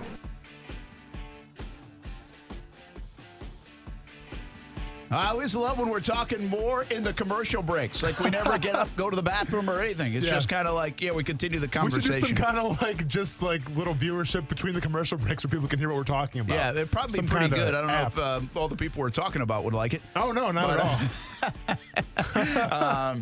Sorry, Tom Cruise. Yeah, we kind of hit on something, though, a little bit there, and it'll be worth exploring down the road. And this is a really hard thing to do. I've always found this very difficult. Because it sounds like you're saying people are dumb. Mm-hmm. And especially in, let's just be honest, especially in football, I think you can run into that where you're you're stereotyping people as a dumb jock kind of syndrome, right? If anybody watched Rob Gronkowski for the New Year's celebration thing, he's because listen, my whole career I tried to, I guess, release the stigma of that football players are just dumb jocks. There's more to football players than just hitting people, we got things that we're into as well, and we can be smart and all that good stuff. But then Gronk comes out on New Year's Eve and sets us back to the 60s, man. Now, hey, I'm not hating on Gronk. That's who he is. I understand that. I talked to him a couple times. But he was not helping football relations at all for the New Year's party. But I get what you're saying, Brett. You don't want to offend anybody. Yeah, well, and I said this to my father-in-law actually yesterday. I said, I think that whole stigma of dumb jocks, football especially, but just dumb jocks in general, is so far gone. That is whether it's the 60s, 70s, maybe even the 80s. I think today's athlete is very bright, smart, knows all about branding that we talk about all the time, wants to get their degree, knows that the value of it in education, and even after the fact wants to go back. So I think that's not even close to anything. But I do think when you mention the savvy and the IQ, it comes across like maybe a guy doesn't have that, therefore he's dumb. I don't think that's the case. I think there's a big difference. There's just a big difference between having the knowledge, the instincts, all these things when you play a game, whatever sport it might be. And in a lot of ways, that's why I love the sport of baseball, because if you have that IQ, you can make up for a lot of things you don't have. in Correct. baseball. Yeah. In football, I think it's a little harder. If I'm my size, I'm going to have a hard time. I could be the smartest guy on the planet, have the IQ of whoever, have the instincts of whoever, but it's really going to be hard for me to play football. Listen, there's a reason why Craig Counsell was such a storied guy for the Milwaukee Brewers, playing for such a long time. He's like the T.J. McConnell of baseball. It was because of smarts. It wasn't because of athleticism, even his ability to hit the ball. It was because he had the highest IQ of the team. Now he's the manager, obviously, but you're absolutely right. Like, the IQ can be the ultimate equalizer. And that's what makes football really difficult, too, because you have to find the guy that's crazy enough to go get in a car wreck 60 times a game on a Sunday afternoon with 300-pound men. Yeah. You have to find the person that's athletic enough to even begin to do that. Mm-hmm. Then you have to find the supreme athlete, but you also want that supreme athlete that's crazy enough to get in a car wreck 60 times in an afternoon, also to be smart and savvy when the time is right. Yeah. That's a tough thing to find, man. And you're not going to find 22 of them or 11 of them on the field at one time, but the more you do have, the more you can hide the ones that aren't, and the more they can make up for other things, I believe, in a play. And so, I saw something the other day, actually. Manny Ramirez, right? Yeah. Manny Ramirez comes off as like one of the most dumb athletes I've ever seen. Doesn't he kind of portrays that? For sure. Well, somebody else just tweeted recently, it's like he was the hardest worker I ever had, like in high school and blah, blah, blah, blah, blah. But I also think that guy is one of the smartest hitters of all time. Yeah. So, can he solve like the quadratic equation? I don't know. Yeah. But he knows the geometry and physics of hitting a baseball, and he can do it really, really well. And that's all he needed to do at the time. And by the way, he might be great at the quadratic equation. I have no idea. It comes across like he's not. Yeah. But that's my point. It's like there's a difference in being smart and savvy, and IQ comes into play there. And youth comes into play there a lot, too. It does. And if you're trying to name a guy on the Jaguars, past or present, who fits the mold of maybe like in the press conferences, doesn't really give you a lot, and maybe if you hear him speak, doesn't really give you a lot, but when you watched him play with reckless abandonment, it was like, okay, this guy's something special. Do you remember a dude, I think back in 2011, by the name of Clint Sessions? Oh, yeah. Okay, so Quinn Sessions, if I remember right, it was so long ago. Yeah, so Quinn Sessions came from Indianapolis, I believe. Yep, he did. And he was an outside linebacker. And he was known for hitting people. And unfortunately, that's the reason why he ruined his career. Yeah, ruined his career because the dude just hit. But believe me when I tell you, like, Coach Del Rio would be like, highlighting Quinn Sessions' hits because they're legendary, man. And this was like my second year in the NFL, and I'm like, this dude's like, what the heck? This guy's like a video game character. And Del Rio would be like, Quinn, what are you thinking right here? He's like, hit stick, hit stick. That's all you ever say is hit stick, hit stick. But then if you watched him in the game, the guy was an absolute genius because he knew where the play was going to be before it actually happened. And it was one of the only few players, and keep in mind, I played with guys like Lance Briggs, all right? I played with guys like Tamba Ali, Justin Houston, some pretty good outside linebackers. Daryl Smith, exactly. I played with a lot of great linebackers. Jack Del Rio gave Clint Sessions free reign. And basically it said, you know what, we're going to run our base defense, but Clint, if you see something, man, you just go. So he can ad-lib. So you can ad-lib. And he let him have 100% reign. I've never seen it with any other football player at any position. And I play with some great ones, Brent. But Clint Sessions was that guy. Now, in the press conferences, did he give you the great sound bites?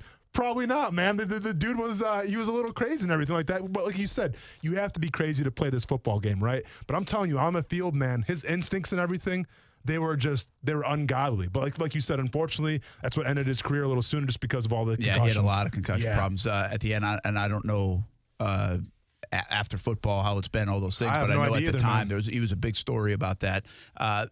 One quick follow-up to that. Yeah. The ad-libbing, the freedom that he had, did it pay off or did it burn you? No, it because absolutely like paid off. See, that's a big difference. Like Troy Polamalu, Yeah. some people argue that's a great example. he makes great plays. Sure. But he also is out of position a ton of times and gets burned and nobody talks about it. Sure. Right? Yeah. No, you're absolutely right. So he's kind of that guy, Yeah. which a lot of people, and I'll be careful here, but some people will say that's kind of like the Yannick Ngakoue talk a little bit, that he makes these splash plays, but he might not be there for every play. Yeah. Some of the critics will say that. And I mean, you'll see it, and some people that say, well, he's not worth $22 million or this, is because of that. Well, Polamalu made a living making big-time plays, but he might have been out of position at other times. So to be fair, everything that I witnessed, and it's funny how this play stands out to me because it's almost like a decade old now, but I remember when we were playing in Houston, And Clint, for whatever reason, figured out it was going to be a play-action pass. I don't know if that was from film study. I don't know if the tight end told him it was coming. Whatever it was, Clint knew it was going to be a play-action pass.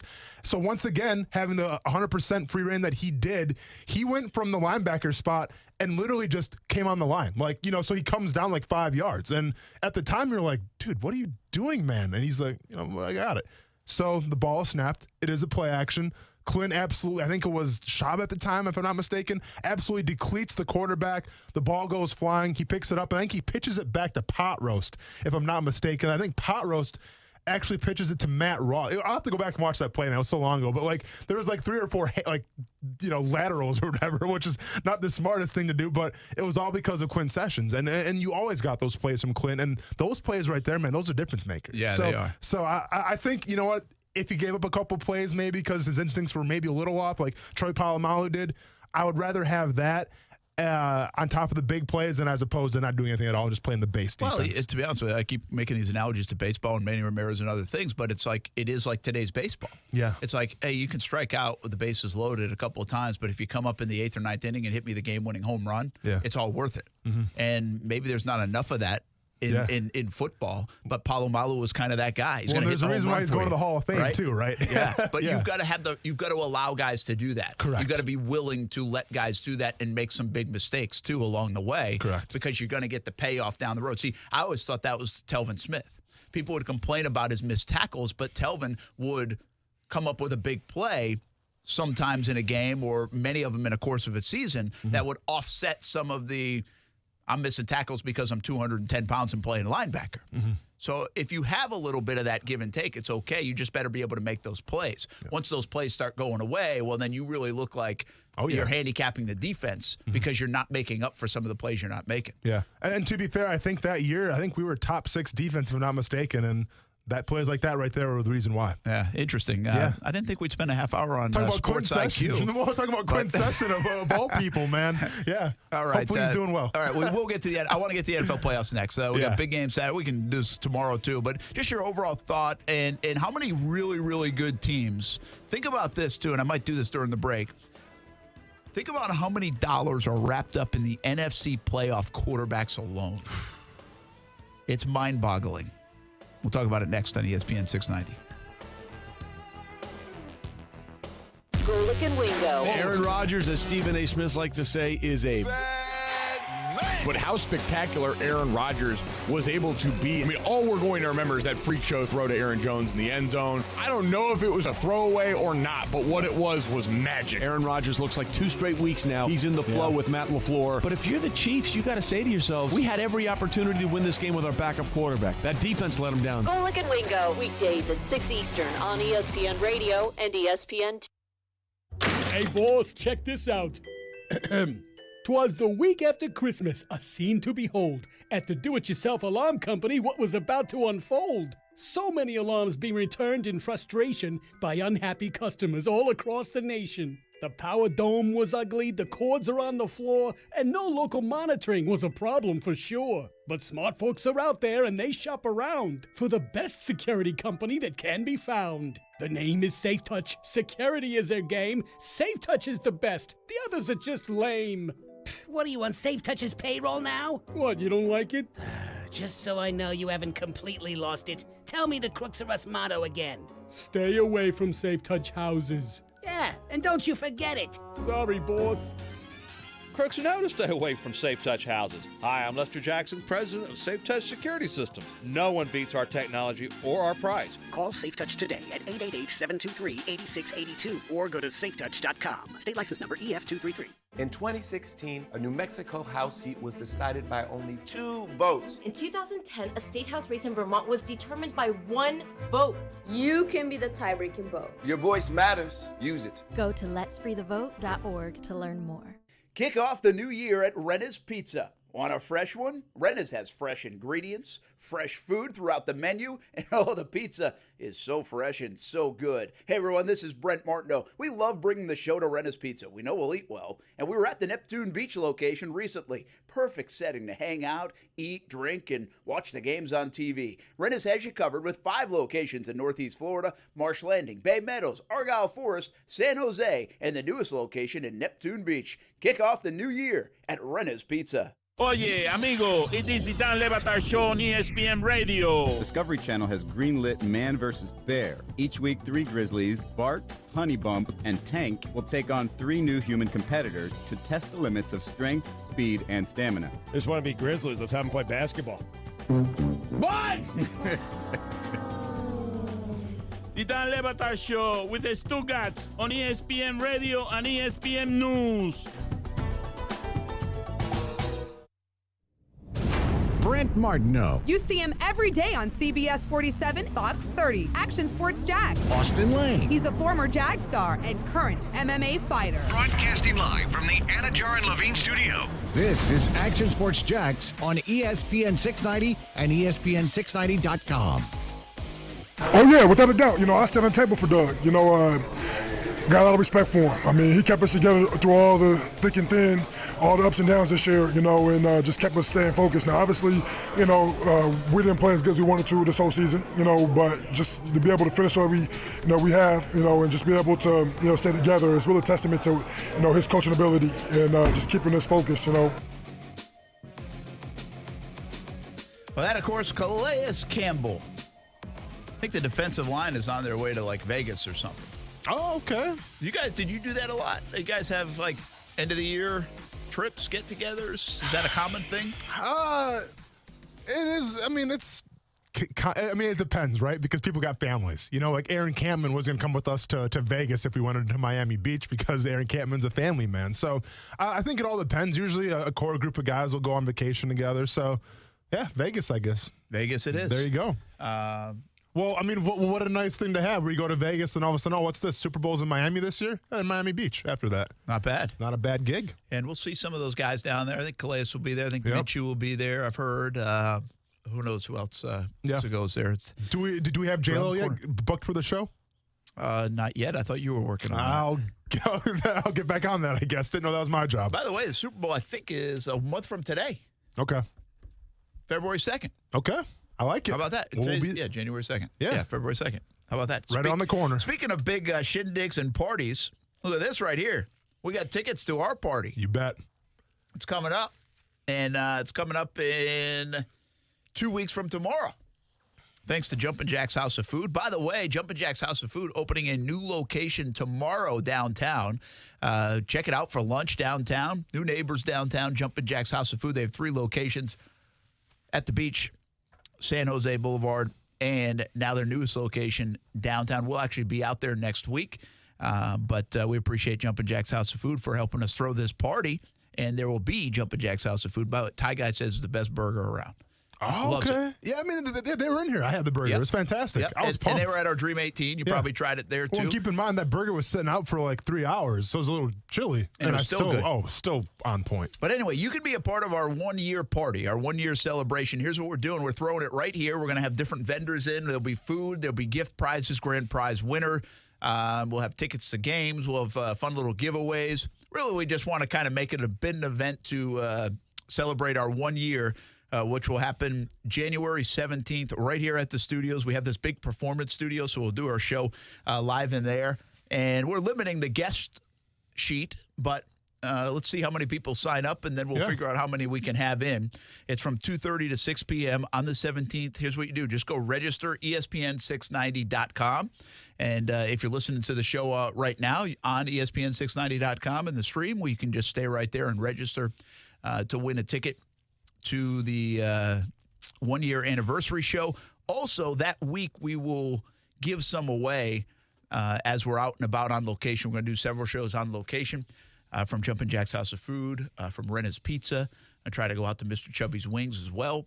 And you can get some tickets that week. So we'll have some special giveaways. But we want you to be a part of it. We appreciate you listening. And we'll have some fun 1 year anniversary show coming up January 17th. 15th. Coming up tonight, Tax Slayer Gator Bowl. So we'll talk a little college football in just a bit, but I want to talk NFL playoffs. Yep. I mean, the NFC playoffs is fantastic. Yeah. Really good. Yep. We can debate how good the Eagles are. You could. But it's still fantastic. Yeah. The AFC is a little more... See, I don't know, man. It's hard. Like, I can make a case. Yeah. But I would say in the NFC right now, I can't tell you there's much difference between San Francisco, Green Bay, Seattle, New Orleans. Mm-hmm. Let's keep it at that. We'll keep Minnesota and the Eagles in a different category. Mm-hmm. But those 4 teams, I mean, wow. Yeah. Unbelievable. They've got everything going for them right now. And in the AFC, it's like, okay, Baltimore is the thing. Kansas City has been the thing. New England has been the dynasty. Tennessee, I still don't trust. Buffalo, it's hard for me to trust, even though they're playing better than people think. Brent hasn't believed in Tennessee since Ryan Tannehill came in. I kept on saying every single week, you going to buy in Tennessee yet? No. You going to buy into him? He still hasn't bought into Tennessee. I will not believe in Tennessee. I like country music and I like Nashville, but I'm not believing in the Titans. I'll just continue to be wrong for the rest of my life about the Titans. We are going into the playoffs, and he's like not Derrick buying Henry. into Tennessee. There you go.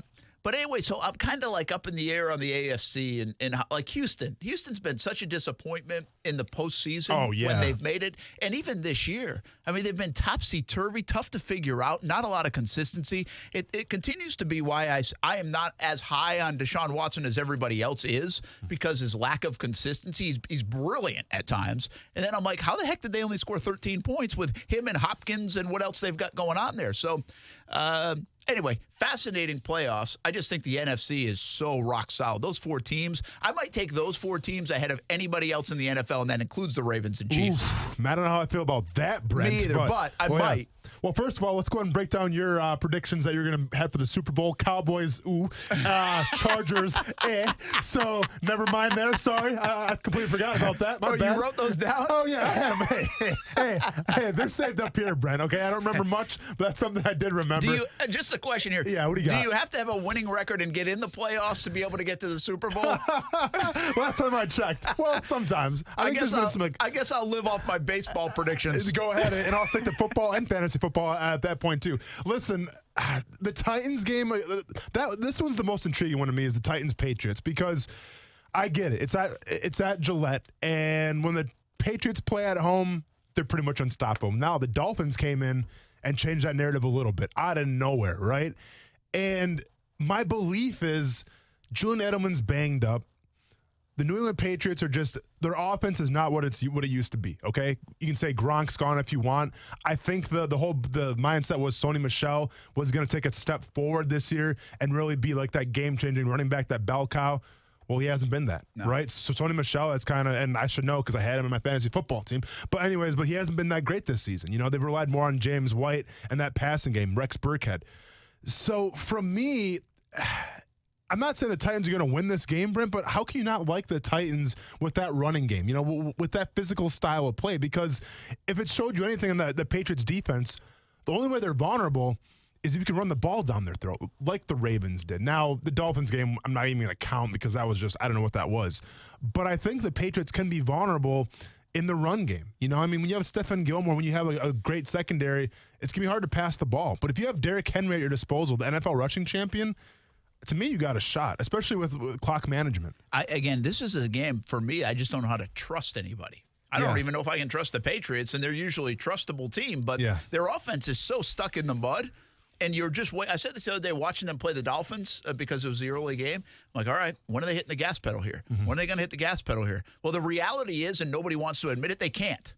They don't have the gas pedal to hit. They don't. Yeah. They are who they are on offense. And so they better play well defensively. And then if you have a chance late in the game, then you'd rather – I don't care if it's me out there catching passes. Yeah. You want Tom Brady with the football. And then at Gillette Stadium, we know what kind of magic can happen there. Jacksonville felt it a couple years ago. So I think – but I also don't trust Tennessee because even though my hatred for them, I just don't know what to trust. Tannehill's been fantastic. Mm-hmm. They've been outstanding. They're scoring, I think they've 5 times or something. They've scored 35 points or more. Incredible. Derrick Henry's having a great year.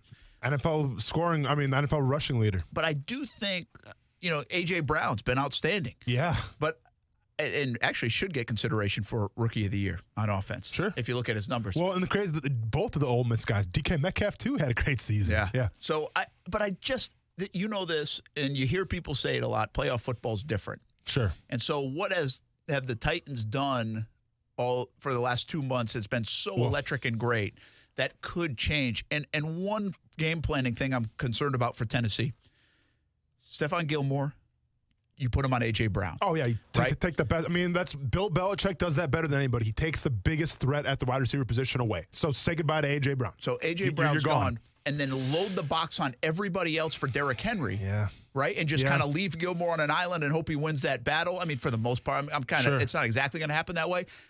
But isn't Tennessee, if you do that, and you have the horses to do that, and they do with Gilmore, and they're a stout defense, they've been stout all year.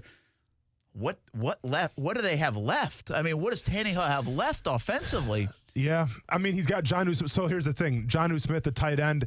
So Brent, when we break down like these playoff games, you know, I mean, yeah, they can go a certain amount of ways, but at the end of the day, I base it off of identity. You know, what have the team showed you the entire season? Not the last game of the season, not Green Bay almost getting beat by Detroit and Green Bay getting kind of lucky at the end, not the Patriots getting beat by the Miami Dolphins. I go off the full body of work, you know, the middle of the season towards the end, the identities. And the Patriots' identity, obviously, is that they play great defense. I think they're a little vulnerable in the run game. We saw it against the Ravens. Now, the Ravens receivers, who do they have? Nobody really. I mean, they got Hollywood Brown, but he even when he played the Patriots, they shut him down and they still had success, right? So from that perspective, I think if you're the Titans, yes, you obviously pound the rock, you keep the game close, and you give your shots a chance to win, just because I don't see the Patriots offense doing that well against the Titans defense, you know? So it could be a stalemate. So from that perspective, I think the Titans got a great shot of winning this game. Well, you're right. Tennessee has an identity. Patriots really don't have an offensive identity. They really don't. Here's one other interesting. I'm a big storyline believer, okay? Yeah, sure. And almost like write the headlines the next week. Yeah. Well, for the longest time, and I don't even know what the record was, but I know it's a lot to a little. It's kind of like Saban against assistant coaches. Well, Belichick against assistant coaches is a very strong number. Sure. Well, Flores just goes into Gillette and beats them. Mm-hmm. And so I can see the headline that Vrabel goes in and beats him in 2 in a row. Yeah. After nobody being able to beat Belichick. Is this the end of the dynasty? Not only can they not get home field advantage, they lose to the hapless Miami Dolphins. Mm-hmm. But now Belichick, of all people, is losing to his assistant coaches. You know? Yeah. I mean, that's the way sports work sometimes. And I can almost see that headline being written Sunday morning after that Saturday night game, that Flores and Vrabel get the great Bill Belichick and Tom Brady back-to-back weeks. Sure, and I can absolutely see that as well. Yeah, it'll be interesting to see. We'll take a look at some of the other games when we come back. NFL playoffs are here. It's really a fun time. This opening weekend should be pretty darn good. Some good games all across the board. That NFC is wild and wacky.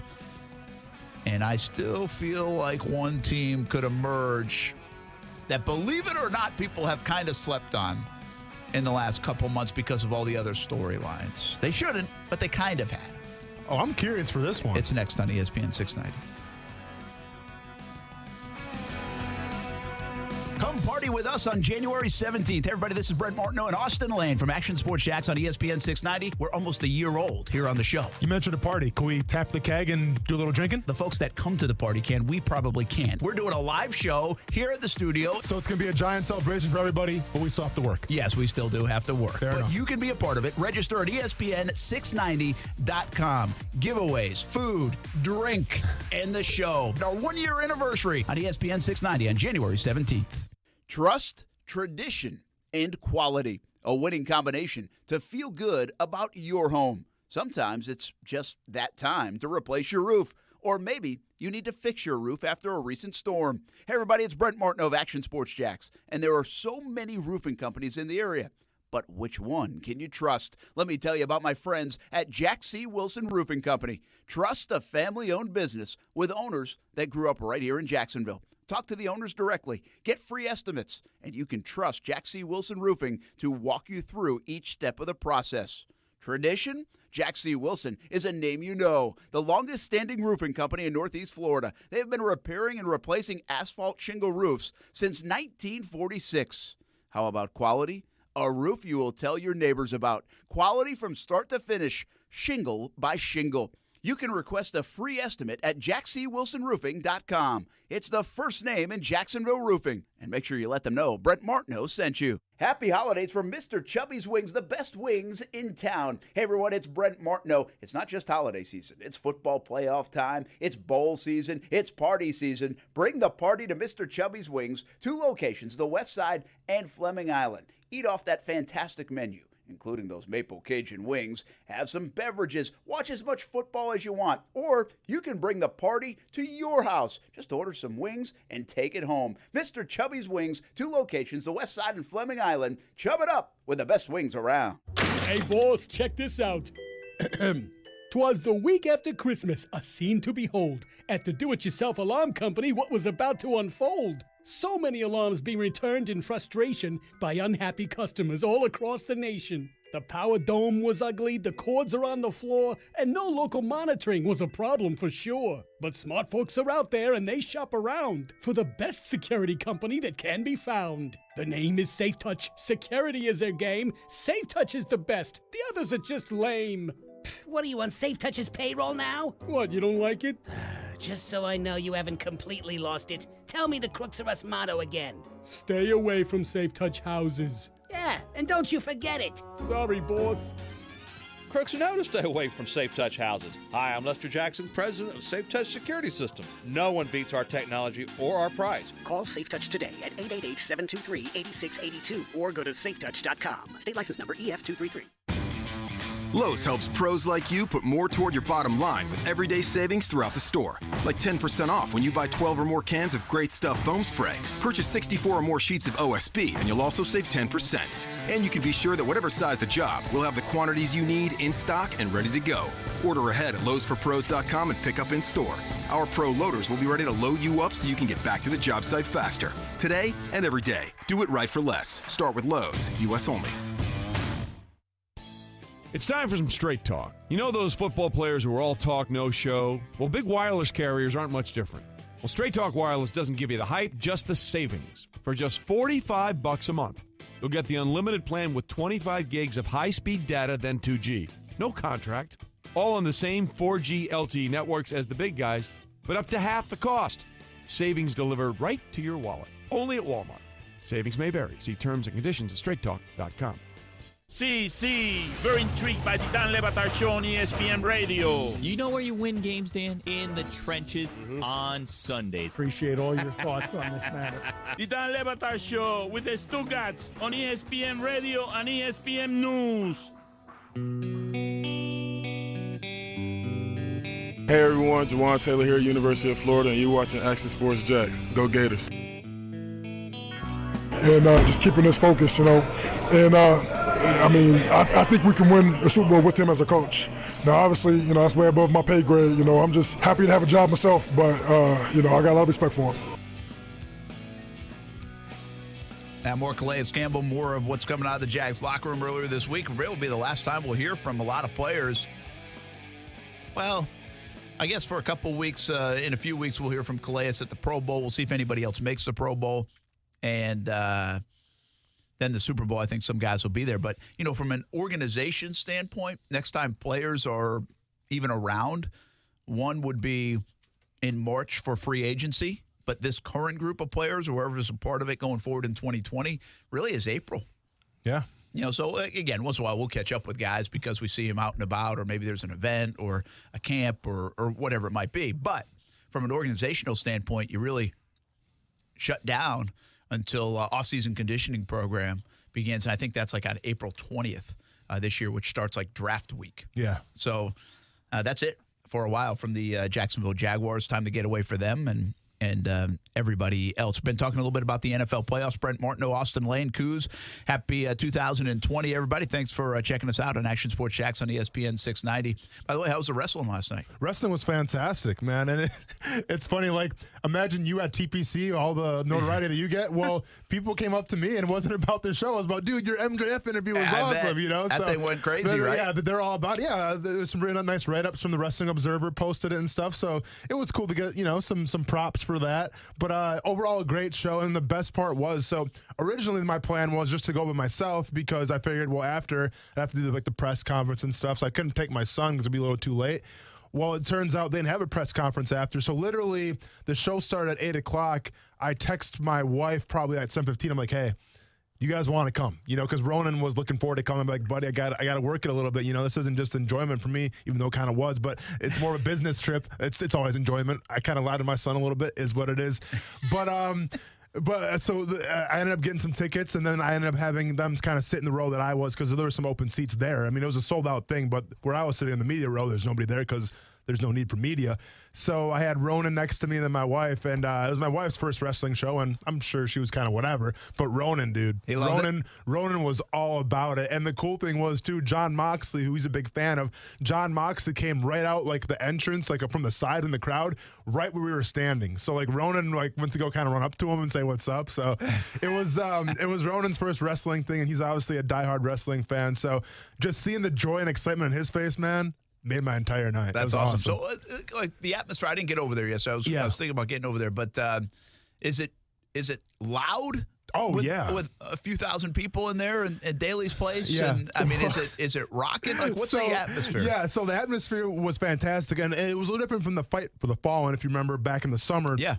Because that one was more of just like, it was like a pay-per-view event, right? Where this one they were taping for TV, right? So there's commercial breaks and things of that nature. So, there's some lapses and there's some dull moments, but as far as the crowd was concerned, the crowd was fantastic, to the point where obviously there were some chants being yelled that aren't appropriate to repeat, but then my son is trying to chant those chants, and I'm like, bud, we don't talk like that, let's put the earmuffs on for a second, and let's not say the S word, or let's not say the A word, like let's not do that stuff, but let's have fun.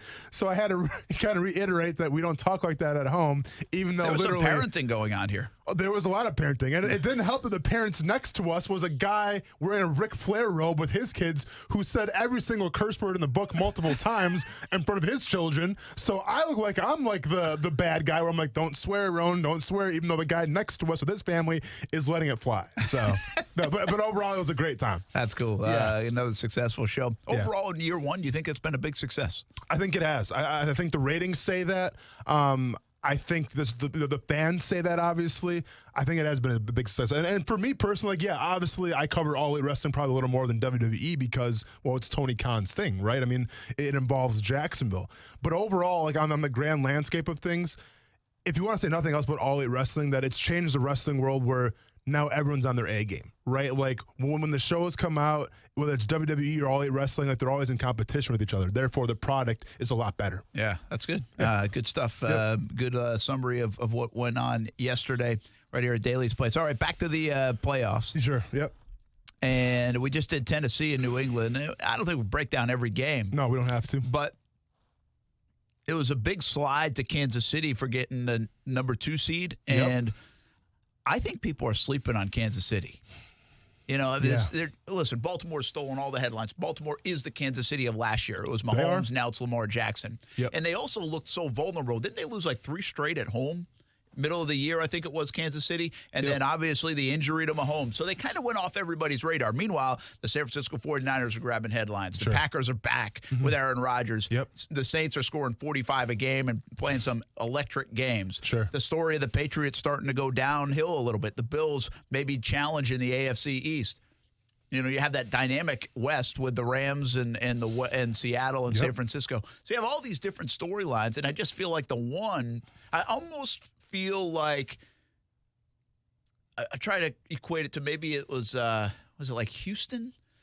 Maybe it was Houston. But we see this a lot in sports where a team makes it to a finals or makes it close, and you're like, man, I can't believe they didn't win it. They were talented enough to win it. But then that next year they come back and just some of that experience from that trip, then they win it. I feel like Kansas City might be that. Kansas City loses because of, some people might argue, the overtime rule. Well, but D Ford, too, jumping off sides helped out a little bit. Not only that, but also that roughing the passer on Brady, which was a little bit of a gift. Sure. Okay, a lot of bit of a gift to the Patriots.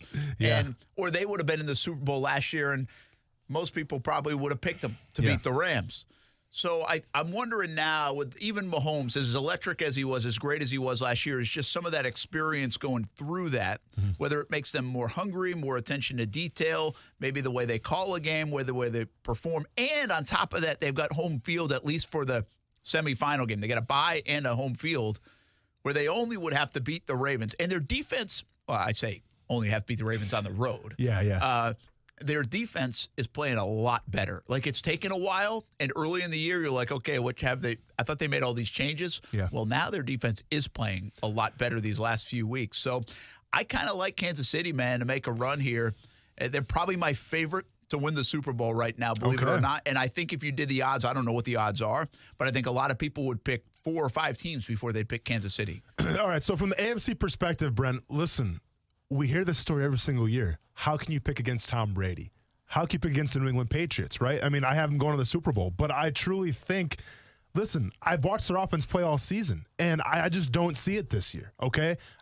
I don't see the and I'm probably going to regret this. I'm sure they're probably going to go to the Super Bowl anyways, but like, I don't see the Tom Brady of even last year. You know, I think he's regressed a little bit, and that has to do with obviously the lack of the running game, but also the lack of the receivers that they have. So I wholeheartedly can't pick the Patriots to go to the Super Bowl, even though they were my pick. I like the Ravens, and I get it. That's the easy pick. You know, I mean, that's not the sexy pick per se. But, Brent, anytime you got a team that can run the ball like they can, and we'll see with Ingram and everything like that, but they can run the ball with Edwards, Justice Hill, whoever they have is back there, they can run the ball with. You have a dynamic guy like Lamar Jackson, and you have the tight ends that they have. I just don't see anybody stopping them because I break down the linebackers of each NFL team. Unless they play the 49ers in the Super Bowl, I don't think anybody can stop them from the linebacker position trying to cover those tight ends. And I think with the Baltimore Ravens, we talked about Justin Tucker, probably the best kicker in the NFL. Yeah. That could make a difference. And they're playing at home. In the AFC, everything's fallen, in my opinion, in the Baltimore Ravens' favor. It's just incredible if you think about it that you could see San Francisco-Baltimore again in the Super Bowl. Yeah. 2012 was just like that. Correct. Totally different kind of, although you got the Kaepernick San Francisco, he's now basically Lamar Jackson, Baltimore. Yeah, you know, correct. I mean, it's not apples to apples, but Roman's there and everything. Exactly. And when we're talking about the Ravens, listen, I don't think it's gonna be like the Rams of last year, where eventually someone figures the Rams out and they stop with the defense.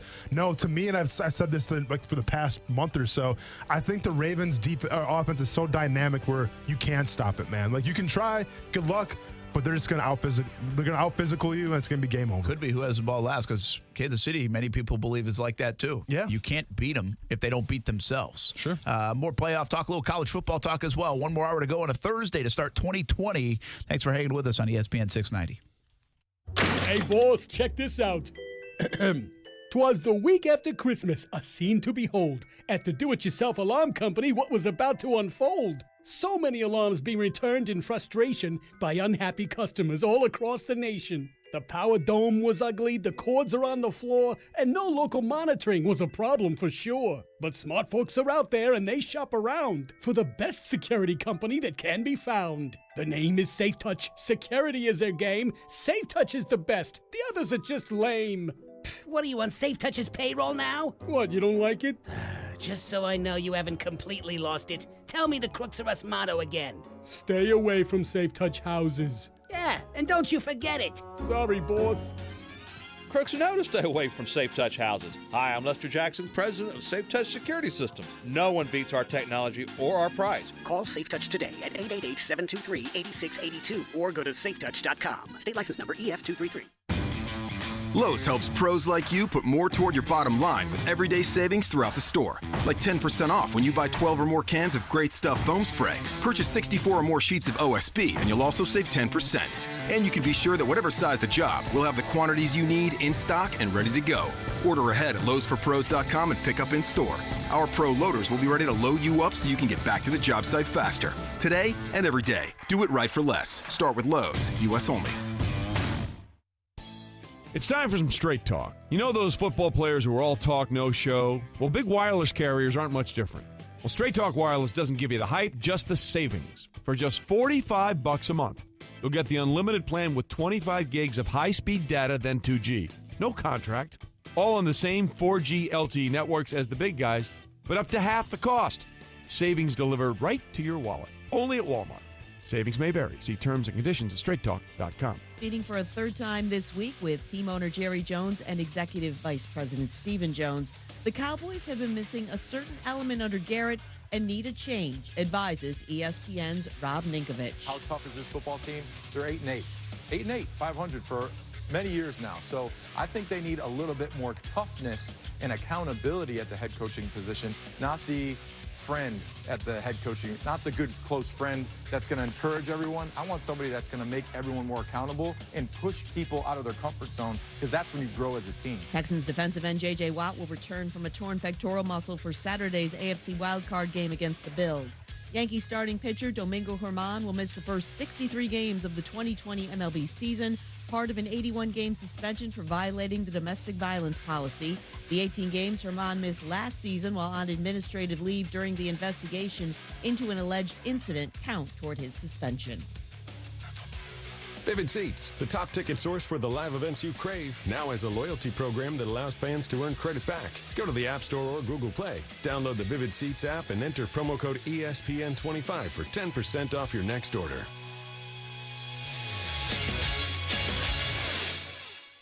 Broadcasting live from the ESPN 690 Anna Jar and Levine studios. Anna Jar and Levine Accident Attorneys. Call 904-600-4000. That's 904-600-4000. ESPN 690, Jacksonville's home for ESPN Radio. WOKV Jacksonville. Listen live everywhere you go on ESPN690.com. ESPN 690, a Cox Media Group station. Brent Martineau. You see him every day on CBS 47, Fox 30, Action Sports Jax. Austin Lane. He's a former Jag star and current MMA fighter. Broadcasting live from the Anna Jar and Levine studio. This is Action Sports Jax on ESPN 690 and ESPN690.com. Make no mistake, Shad has made it very clear to both of us that the results of the past two seasons are nothing short of disappointing, and expectations are high going forward. I know in my heart, like I've said before, can take this team to better roads and can do a better job. Like I said, the city deserves that, our sponsors, people in the building, and obviously, especially our fans, they deserve that. This community has embraced our players and our coaches. I can promise you that we'll do a better job for Jacksonville and the Khan family moving forward. That's Doug Marrone's promise in 2020. Essentially, you'd figure he has 12 months to figure that out. It's hasn't been said, but it's been said. Yeah. But a lot of people thought that would be the case last year, too. So that didn't turn out. Still comes with much criticism around here. Hard to fully comprehend for a lot of fans, and continues to be a dominating story. But now it is what it is. And it's action time for Dave Caldwell, Doug Marrone, this football team, franchise, players, everything in 2020 to see what they can pull off and be part of the conversation when it comes to the playoffs, which what we're talking about now. And seriously thinking, one of the things I put out there, how many teams do you think can win the Super Bowl? Yeah. And right now, and you got to be honest with yourself here, because I understand 12 teams could win the Super Bowl. Yes, you could have the Cinderella run. Are the Eagles a Super Bowl team the way they're constructed right now? I think you'd be kidding yourself if you think they are better than or could pull out 4 wins and win a Super Bowl the way they're currently constructed with their injuries. I think they're fortunate to be in the postseason, and hats off to Doug Peterson, Carson Wentz, and that football team for getting them in the last month. But I would give them whatever the highest odds are. They're, to me, the 12th team in the mix, and basically because of all their injuries. I mean, everything is hard for the Philadelphia Eagles right now. It's really a heck of a job coaching, I think, and by some of their players to get in to the dance. Minnesota's a different story, but I don't think they'll have much belief. Dalvin Cook coming off injury says he's ready to go, but Kirk Cousins, his inability to win big games on Monday Night Football, forget about big games this time of year. Sure. I think gives zero confidence to a team that's pretty well constructed, but I'm just not sure. I think they might have been better last year, man.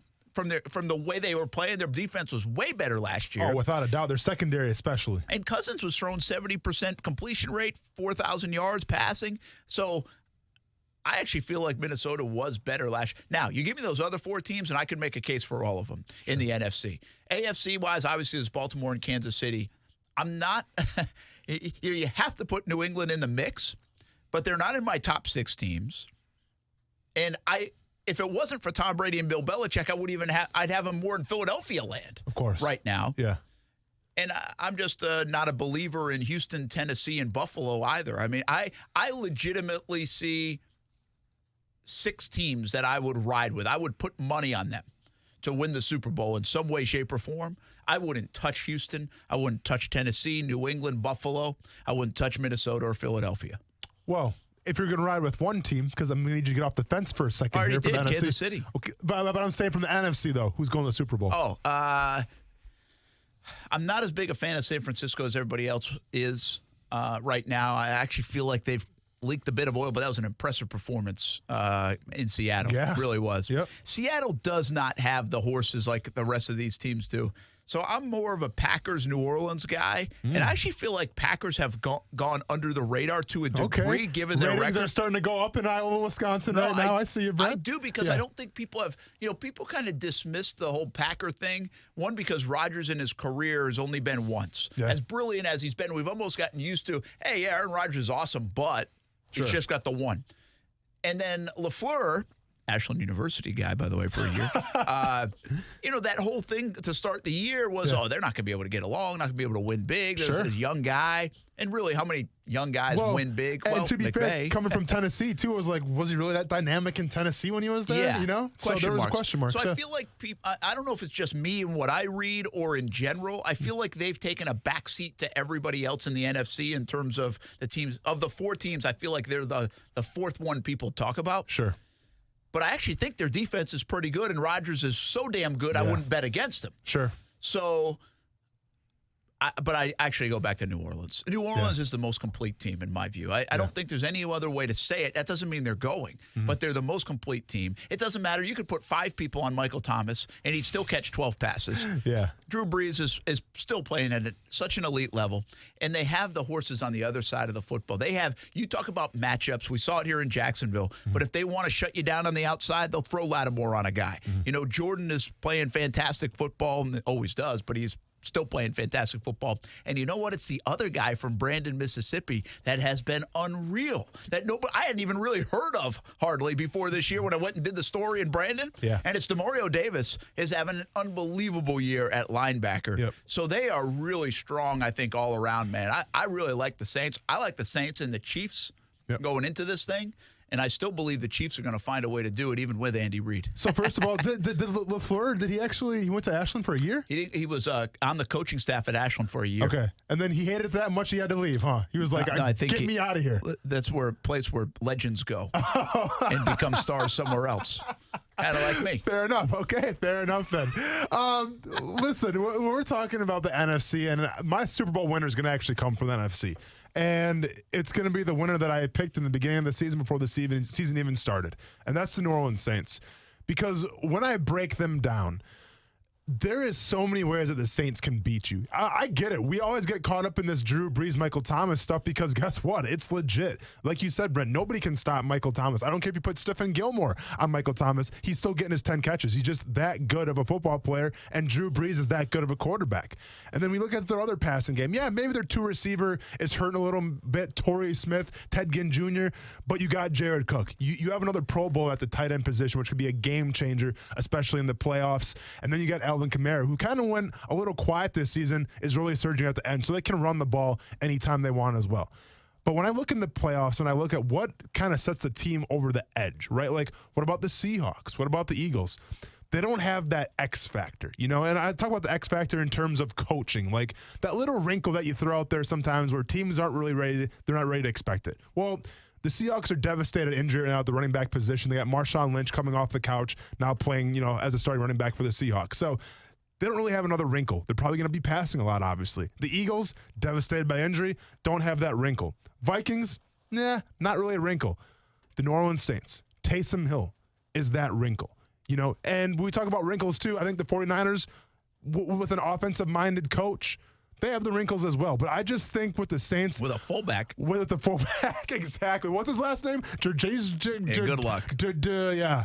Another one of those guys that Baltimore let go away. He was a 4-time Pro Bowler. Hey, put some more vowels in your name next time. Thank you. But, so from that perspective, though, Brent, I got to roll with the Saints, man. And listen, I'm not trying to be a Green Bay Packers hater. I'm sure the ratings are spiraling right now back in Wisconsin because I'm not picking the Packers. I like the Packers, man, okay? Now, I didn't pick them to win the division this year, but I like them. And obviously, Aaron Rodgers is hard to count out. But when you look at the Green Bay Packers, and if you really want to watch that last game against the Lions, I think they got a little bit exposed where it's like, you know what? Set aside from Devontae Adams, who do they really have? Because Jimmy Graham, dude, it's not the old Jimmy Graham from the Seahawks. It's not the old Jimmy Graham from the Saints, right? You got Mercedes Lewis there as his backup. And in the running game, yeah, it's good. You had Aaron Jones and everything like that.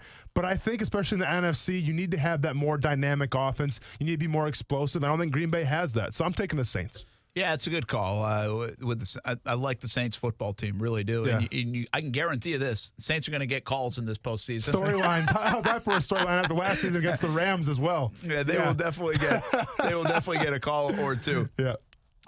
It's funny, we're talking about this literally in the last 10 minutes. I just got an email, and this happens from time to time, just with some wild card prop bets. Oh. So here you go. Ready? I'm going to ask you. Hit me with them. Will Mike Vrabel and Bill Belichick hug on field after game?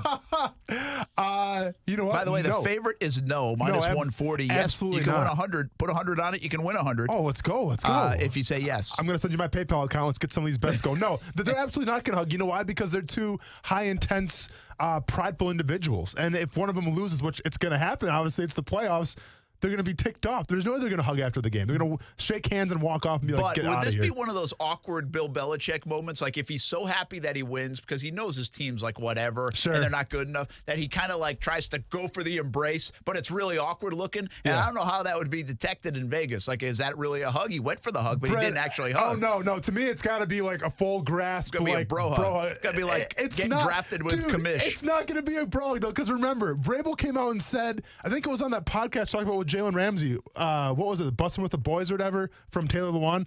When they had Vrabel on, he said that he would cut off his you-know-what to win a Super Bowl. Any guy that says that is not right in the head. So, no he's not going to hug Belichick after the game. Yeah, hopefully there's no live video of that. Will CBS in-game broadcast show Mike Vrabel playing for the Patriots? Oh, absolutely. Yeah. Well, by the way, you got to drop 100. If you lose it, you lose 200. It's minus 200. Oof, yeah. Plus 150. Yep. So, yeah, they're going to show. Come on. Yeah. They have to, right? Yep, absolutely. That's easy. Yeah. Highest scoring team in the wild card playoffs.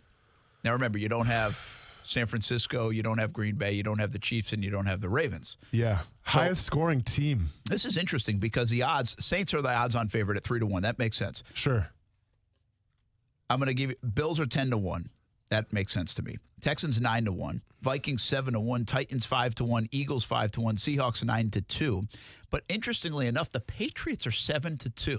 People want to they're just trying to get people being stupid. Yeah. Haven't watched the Patriots Tom play. Brady, yeah. Because the Patriots are not this answer. No. You know here's the sneak. You want to make money? Here's the sneaky answer. Hit me with it. What do you got? The Texans. Oh man. Depends if Will Fuller plays. And I know that's a crazy thing to say, but if Will Fuller is out. Now, listen, the Buffalo defense is very good, so I get why. But I'm just saying turnovers. The one thing about this wild card weekend, usually you get one of those blowout games. Sure. And it's all about turnovers because everybody likes to play conservative. Yeah. And then all of a sudden the trains just falls off the track. Yeah. And I could see Houston already can be dynamic. They can. But going against the Bills, I think I would take the Texans because of the money, the value, value there. Okay. I mean, even 3-1 Saints makes a lot of sense. Seahawks could be one too, though. That wouldn't be bad. That's 9-2. Because the Eagles are so beat up on defense. But I just think weather aside as well, like you don't know what it's going to be like in Philly. I think in the Dome in New Orleans, you got to like that shot. Yeah. So are you taking? Saints. Oh, you take Saints? Saints all day. Yeah. You're going to have to lay a lot of money to win some there now. What do you want me to do, man? You asked me. This is why I'm a bad gambler. I go for the odds. Yeah, give me the Texans. Let's go. Give me something that probably won't work, but it would pay off a lot. For sure. That would not be good. All right, hey, when we come back, take a quick break. When we come back, a little venture into college football before we finish with the NFL. The dumbest rule in sports. I don't know if you caught my tirade on Twitter last weekend now. Okay. And bowl season. TaxSlayer Gator Bowl here in town tonight. I have mixed thoughts on the bowl season. But there's one overriding thought, and it's reality. I have one more prop bet for you right now. Oh, yeah? What you got? How much money would you put on that Coach Belichick's son's going to cut that hair, and someone's going to say you better cut it pretty soon? Have you seen his hair lately? Yeah. You think he cuts it before the Super Bowl? No. Gonna keep it rolling. Have to. Oh, man. Well, because that means they're winning. Right? You can't cut it if you're winning. It's not, this isn't hockey, though, is it? That's close enough. All right, we'll be back. ESPN 690. Action Sports Jacks with Brent Martineau on ESPN 690 is brought to you by Best Bet Jacksonville and Orange Park. Now, the First Alert forecast on ESPN 690. Mostly clear skies this evening. Temperatures slowly falling through the 60s. Overnight lows in the low 60s. A warm and humid day on Friday. A little bit breezy, too. High temperatures near record levels in the low 80s. Overnight showers move in early by Saturday morning. With your First Alert forecast, I'm Action News Jax meteorologist Garrett Biedenball. The Weather Center is brought to you by Beards Diamonds, your local diamond store for 39 years in the St. John's Town Center or at beardsdiamonds.com. Ironically, my health and fitness business was feeling slow and out of shape. That's why I booked space at the Jax Health and Fitness Expo on February 22nd at the Morocco Shrine. The Jax Health and Fitness Expo draws thousands of health and fitness conscious people looking for ways to enhance their health. That's just the type of customer my business needs to get back in the game. Give your business a boost and book your sponsorship now at 245-8596 or visit BeHealthyJax.com. 245-8596 or BeHealthyJax.com. At Action News Jax, we're here for severe. When storms threaten, put your trust in the Action News Jax First Alert Weather Team, led by Chief Meteorologist Mike Burrish, rated the most accurate for the last 13 years. The First Alert Weather Team is the only team of certified meteorologists in the Jacksonville area. That means we have the most schooling and training to forecast and predict severe weather, and that experience will keep you safe from a storm. Action News Jax First Alert Weather on CBS 47 and Fox 30. Tax problems can be extremely stressful and cause financial devastation. The tax attorneys at J. David Tax Law are right here in Jacksonville to be your personal advocate and resolve your IRS or state sales tax issues. J. David Tax Law focuses on your needs and case outcomes. Don't be fooled by these big out-of-town tax companies that only focus on getting you to sign up and pay without even working with an attorney. At J. David Tax Law, only highly experienced tax attorneys will represent you. Get the help you need with tax debt, payroll taxes, bank levies, wage garnishments, tax liens, and unfiled returns. If you have federal or state sales tax debt, have a sit-down with J. David Tax Law. Never trust your tax situation to anyone you can't walk in and look in the eye. Your first step is a no-cost consultation. Call J. David Tax Law at 904-507-4777, 904-507-4777, or go to jdavidtaxlaw.com. Hey everybody, it's Brent Martineau from Action Sports Jacks. There's a good chance you have a smart speaker, so use it with ESPN 690. Stay up to date on the Jags and all things sports by telling Alexa or Google to play ESPN 690. It's as easy as that. Make sure you listen weekdays 3 until 6 p.m. on ESPN 690. Hi, I'm Danny Warfel, 1996 Heisman winner, and you're watching Action Sports Jacks. You know, it's really nice that I was able to close, together we were able to close out, I think, 33 or 34, which is pretty gnarly. And so, I couldn't have done it without Maddie and without Logan and the other guys blocking for me. So, I'm super, super pleased with the season. There's missed one too many. So hopefully the media will realize that All-Pro isn't a fan vote, and hopefully I'll get some recognition. So, obviously Justin Tucker he's the best there is, but not this season, so. That's more Josh Lambo, man. What is going on with Josh Lambo? He's just saying it how it is, man. I guess. Kicker swag, man. I like it. A little kicker confrontation. I noticed that. Was that a Christmas gift for you, or do you always have the iPhone cover that you can put the credit cards in? Oh, I always have that, yeah. You do? Yeah. You like that? I love it because I lose my wallet all the time, so this helps me out. All right. Are you thinking about getting one? I was just curious. I saw it earlier. Check it out, man. I can fit 4 cards in here. So that's all you can fit in there, like no cash. So you don't have cash? I don't carry cash on me. I suppose you could fit some cash in there if you use your imagination. Okay. But you know me, man. I'm rocking the credit cards now. I'm feeling like a big dog. So yeah, that's right. How many do you have? I only have one. I was going to say you went from none to 4. No, I only have one. The other one's a gift card that I got from work actually here, and then my ID, and then my debit card. That's cool. Yeah. So you really only need, like, I got a couple. I've got an American Express and a Visa. Sure. Visa? Everywhere you want to be. Or that American Express. I don't know, dude. I don't know credit cards, obviously. And then I got my license, so that would be 3 things. Then I got probably a bunch of garbage in there, like, well, not garbage, because I got like a Costco card. Okay. That's important. Well, I'm just going to say, as far as the durability, though, don't drop your phone on the screen, because it's not going to protect that. Because as you've seen, I've probably had about 7 or 8 screen replacements this year, or this past year. There's a reason you're a defensive guy. You've got fumbleitis. I do. Oh. Thought I was going to take that in a different direction. But yeah, I guess you can be, maybe I'm a little careless, I'm a little aggressive, but at least I'm not throwing it anymore like I used to when I get upset with the Milwaukee Brewers or college football. I like that. That happened to me over the vacation, the holiday break. I don't know if you were involved in any of my texts going back and forth, but I completely destroyed my iPhone X. Man. Can you make it more durable, please? Are you a buy the insurance guy or no? Oh, I got one on the insurance claim. It is on the way here now. Oh, so you do buy the insurance? I have not had a phone successfly live until I had like an upgrade ability. They never make it. Never. That's where I'm at too. So you buy the insurance? Well, I'm on my wife's cell phone plan. Not a big deal. I'm still a big boy, but still on my parents. So okay, let's make Manacuz then, because he's on his parents' cell phone plan. It's cheaper that way, right? Thank you. If I was still on my mom's cell phone plan, I'd have a flip phone. Dial up. Yeah. But yeah. So they moved me back to a 7 for a temporary, and it's rose gold, and I've been kind of self-conscious about it for a while. You shouldn't. It kind of fits. I might be upgrading to the 11 soon. Okay. We'll see. Okay. But I won't buy the insurance.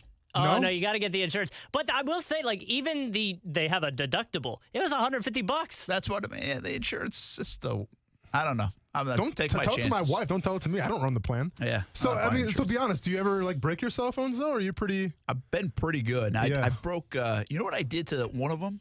Because I always put it in my back pocket. Oh, Brent, right? You're a wild card man. You can't do that. Why not? Because you sit down. Very good point. And so what happened is I was actually, I think at this one time that I noticed it, I was playing golf. And so I was sitting in a golf cart, and the old like 8+ that I had actually bent. Yeah. So like I had bent it. Yeah. Yeah. And I didn't even know that was possible. It's science. On the X, I dropped a 45-pound weight on it, and it was definitely bent. I've done that before, too, as well. Probably a little more weight than 45 pounds. I did the same thing. Funny about the phones. There's 2 things that happen with the phones, I'm convinced. One, I used to get better cell phone signal or service when they first came out. Yeah. I think each time it's gotten worse, which is weird. Are we going backwards? Like it used to be, Can You Hear Me Now was the famous commercial, right? And then it got good for I went to the point where now, like with cell phones, you should never a call shouldn't drop out. Anything in Volano Beach, you're SOL. There's no service over there. But that's unbelievable. That's my point. It's like it shouldn't drop out. I mean, I love you technology. No, I don't know how we man. fix this, but I don't know how anything drops out unless you're Cars like in can the drive back in the themselves woods now. somewhere. Let's go. You know, like Swanee River or something like that. I mean, I can see if you're like, I go to Asheville next week and I'm up in the Blue Ridge Mountains or something. I could see it not working. I get it. Yeah. But like when I'm at my house, it should go work. in and out. No, I absolutely agree with you. And also the battery as well. Like the battery over time gets like the lithium battery. Yeah. Let's just invent a battery that lasts forever. Yeah. But really what I was going to say, the other thing is nobody gets the phone anymore for anything but the camera. It feels like. Like this whole 11 push, it's all about the camera, right? See, I just need to be able to edit things, which could potentially be the camera because I need photos to edit photos. So in a way, yeah. Yeah, I mean, you can edit on iMovie. I do a lot of stuff sometimes we'll put on TV with this, just like straight video. Yeah. And you can do it. I'm just saying, I think people upgrade their phones now, myself included. Sure. For the newest and latest and greatest phone. And camera. I didn't think it was that big of a difference. But then when they moved me back to a 7 and, New Year's we're taking photos and stuff like that, I was like, this is noticeably worse than the new stuff. I was like, because I do like that next plan, which means I probably pay like $5 million for my phone, just never stops. Sure. But I can get the next, like every year I can get the upgrade. So I kind of like the plan. But Brent's really going for the cell phone endorsement right now, man. I appreciate it. I see what you're doing I'm here. not even dropping names here. What's Other up, than that, Apple? it's an iPhone. Hey, iPhone, what's up? Apple's probably not listening to the show. But that's one that it's probably going to take a while to get the Apple endorsement. But What was I saying about it? Oh, the camera. Yeah. I mean, that's all about the camera now for me. Like, that's the only thing, like, I even upgrade. Oh, and then when I went to the, what's this, the 10X? Are you the 10X? Yeah, I had the X. The iPhone X? Yeah. And then there was the XS. Okay, well, whatever one it was, it's really no different than the 8. Okay, good to know. Like, this, seriously, it's no different. Like, maybe a little bit of maybe the camera has one more little element or filter or feature or whatever. I think you lost that, like, little home button in the middle, too, I think. Yes, you did. With the X. You did. But I really didn't see much of a difference between the 8 and the 10. Okay. They're scamming us. Good to know. Well, I mean, I've had, this is like, I think a 7. And, my laptop. Now, the 7 to 8, the 8's an upgrade over the 6 and 7. I don't know how you're dealing with a 7. I'm going crazy over here. I'm doing just fine, thanks. With my laptop, though, it's different because my laptop's from 2010. Okay. Yeah. And it's taken some blows. It's taken some drops. I've had to replace the battery a couple of times. So I finally took it in today to like a professional because I was doing it on my own. I was changing out the battery on my own. Well, I wasn't doing something right. So my laptop is dead now. I take it in to the iPhone store, but they also do laptops. And I'm like, all right, man, shoot me straight. Do I need a new laptop or can we do something here to get it back running? He's like, well, it just so happens the 2010 model, what you have, the MacBook Pro, is considered like the tank of MacBook Pros. So he said, all we need is a new battery, another new part, $100 later, and you're as good as new. I'm like, sweet, let's pull the trigger on that. So I'm excited, man, because like this thing's going on. Well, it's over 10 years old now. That's impressive, and it's still kicking, man. I must have had the 2009 or 11. I think I have the 9. I had the white one that was like almost plastic before it moved to all. I ended up getting my mom that for Christmas. I just know I'm on number 3 of the decade, so I didn't have the 2010. I'll get the 2010. Either man. that or I didn't go to the right shop. Get the 2010, man. It's like a dependable car, like a Honda Accord, right? Civic. Honda Civic, thank you. Sure. Hey, Brett only rolls around in Rolls Royces. He doesn't know. That's right. So it's talking about TaxSlayer Gator Bowl. A news on that. That's coming up tonight, 7 o'clock, of course, right here in Jacksonville. And I think they're excited about this one, Indiana, Tennessee. I don't think from a rating standpoint it'll be like, oh my gosh, I got to watch that game. But there aren't a lot of games today anyway, I don't believe. And from a heads and beds and people coming down, I heard the lower bowl was sold out pretty early. So TaxSlayer Gator Bowl, this turns out to be a good one. It's the Big Ten against the SEC. Yeah. And there's been this SEC, Big Ten, ACC kind of alignment. Well, they just made an announcement that through 2025 now, it'll be SEC, ACC. So the Big Ten part of it's going away. Oh, dang. So it's SEC, ACC. So you're not going to get Wisconsin down here. But that's a good little transition because I believe, and this is no disrespect to TaxSlayer Gator Bowl. I'm talking from on the grand landscape. Around here, I don't mind going to the Gator Bowl. I think the players enjoy it. We talked to Josh Dobbs. Yep. We've had several people on about it. They love going to these games, and there is something about it. But we do know there are a lot of bowl games, and there are less and less people going. Georgia Baylor yesterday, because they're going to have the championship game in New Orleans, I think, that Georgia Baylor game had like not a lot of people there in the Dome in New Orleans for the Sugar Bowl. And that's a premier game. Very prestigious one. It got me thinking that really the game outside of the college football semifinals and the championship game, because that's what that has done to this, is it's really made 3 games prominent and the rest are like exhibitions. And again, I don't mind. I don't mind it being on TV. It's good to watch something. I'm not super locked in, but it's okay. It's good background, or maybe you will lock into one of your games. So I'm not dismissing all these people that say, oh, it's too many bowl games. You know what? Then don't watch them, right? That's a simple answer. But I do believe there's only one other game that really rivals the semis and the championship game in terms of people that feels still big, and that's the Rose Bowl. I kind of felt like that. Yeah, I know they lost 28-27, but good game. No, you're right. Did you get the sense, if you watched that one at all, you got the sense that had some importance to it? It did. It felt way bigger than the Georgia-Baylor game. It felt way bigger than the Minnesota game. Even the Michigan-Alabama, it felt way bigger. Yeah. Now it's the Rose Bowl, and even their attendance has started to dwindle a bit, relatively speaking. They still get about 90,000, but I felt like in this bowl season, while you have all this stuff, and hey, if you want to watch a game or whatever you want to do with the bowls, that's fine, however you feel about them. There's these 2 semifinals, and one was outstanding with Clemson, Ohio State. It was on the right day, and the championship game should be really good. And outside of that, the one game I'll remember and say, you know what, still feels like it's important. It feels like I need to be at my TV for is the Rose Bowl. And I completely agree with you, Brent. And I think we talk about the Rose Bowl. It's the fact that, and I found out about this because I wasn't hungover for the first time in a decade on New Year's Day, they have the parade leading up to it, right? Like it's like this big prestigious event like where you tune in, all right, it's the Tournament of Roses parade. And then it goes on from there and there. And they call it the granddaddy of them all. Like, hey, that's a pretty sweet nickname for a bowl game, the granddaddy of them all. I'll take that. So from that perspective, yeah, I feel like the Rose Bowl is kind of like the last little hoorah before like the playoff games start. So I agree with you there. So anyway, I got thinking of that. That's what I was thinking. I'm not sitting here breaking. That was a good win by Florida. It was a bad loss by Florida State. But at the end of the day, I'm not really sure what any of it means. Sure. Georgia, I thought it was a good win. Nice performance yesterday by Fromm and company with a lot of guys out. Justin Herbert really played well in that game in the Rose Bowl. Again, if one game means you jumped up 15 spots because he played really well, I don't understand the scouting of that. That doesn't make sense. He's got 3 years of work, and if we're putting too much into one game, that's a dangerous deal.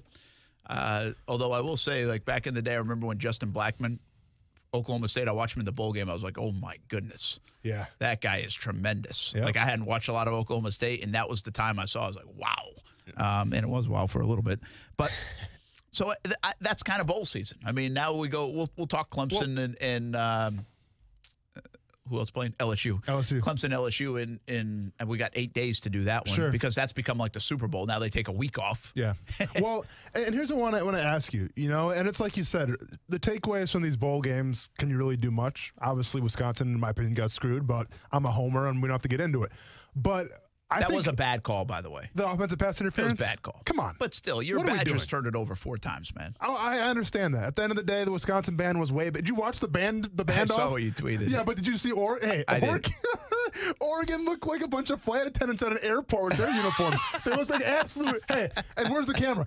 Absolute trash, Oregon band. Step your game up a little bit. And do you know about the Stanford band real quick? Do you know their old shindig? No. So Wisconsin played Stanford a couple years ago in the Rose Bowl, and one of my friends actually played in the Wisconsin band, so I kind of got the 4-1.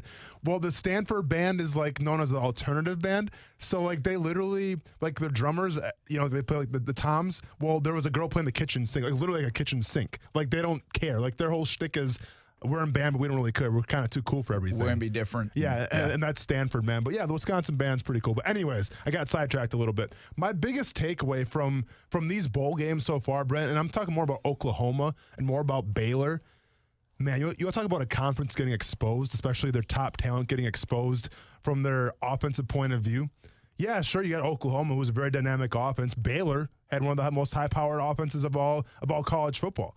But when you go against SEC opponents or Power 5 opponents that aren't in the Big 12, dude, it's a step up, man. And I don't know if that's more because in the Big 12 they prefer to play zone, whatever it is, but that Oklahoma-LSU game, it was very evident that, you know what, the defense, and we didn't talk about LSU's defense all year, did we? No, it was about Joe Burrows and their offense. Yeah. But it was evident that Oklahoma was not ready for that kind of defense, that kind of corner play. Yeah, and that defense isn't unbelievable. Yeah. It's not like one of the premier defenses in the SEC. Yeah. Now, they'll knock you down because of all that. You got to keep up scoring-wise so you get opportunities, but it's not like the LSU defense has been unbelievable all season long.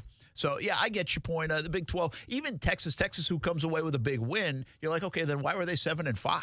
Yeah. You know, bowl season's weird like that. You can't put too much stock in bowl wins, bowl losses. It's a lot of it. To me, it's got a little bit like late NFL games where everybody's out of it, kind of like the Colts-Jags game, or even almost like a preseason game. You really don't know who's going to show up, who's going to be motivated. I found it. I respect the teams that are motivated to play in that game. I usually think that's really good coaching. Like, I think Kirby Smart did a good job. You can knock him for last year, but there's no doubt, even with some of the people out there saying they're not going to care about this game. They got a lot of people not showing up. Yeah. They were playing to win. They were ready to play, and with a lot of backups in there too. I think that speaks to some good coaching, having those guys ready to go. I absolutely agree. I guess my biggest takeaway, though, and I got to thinking about this last night, actually, was like, so the Big 12, it's a different conference overall. Like, I can compare the Big 10 to the SEC. Yeah, maybe there's a lot more talent in the SEC, but they still believe in playing defense, right? You know, some offense are better than others, but like, to me, like, the Big 12 is the outlier, okay? It's a different style of ball. And from the perspective of, all right, Kingsbury last year, for instance, he was the big coach, right? Like, everyone's talking about, all right, it's a Kingsbury. He goes to Arizona. Didn't really have the best record, but he goes to Arizona.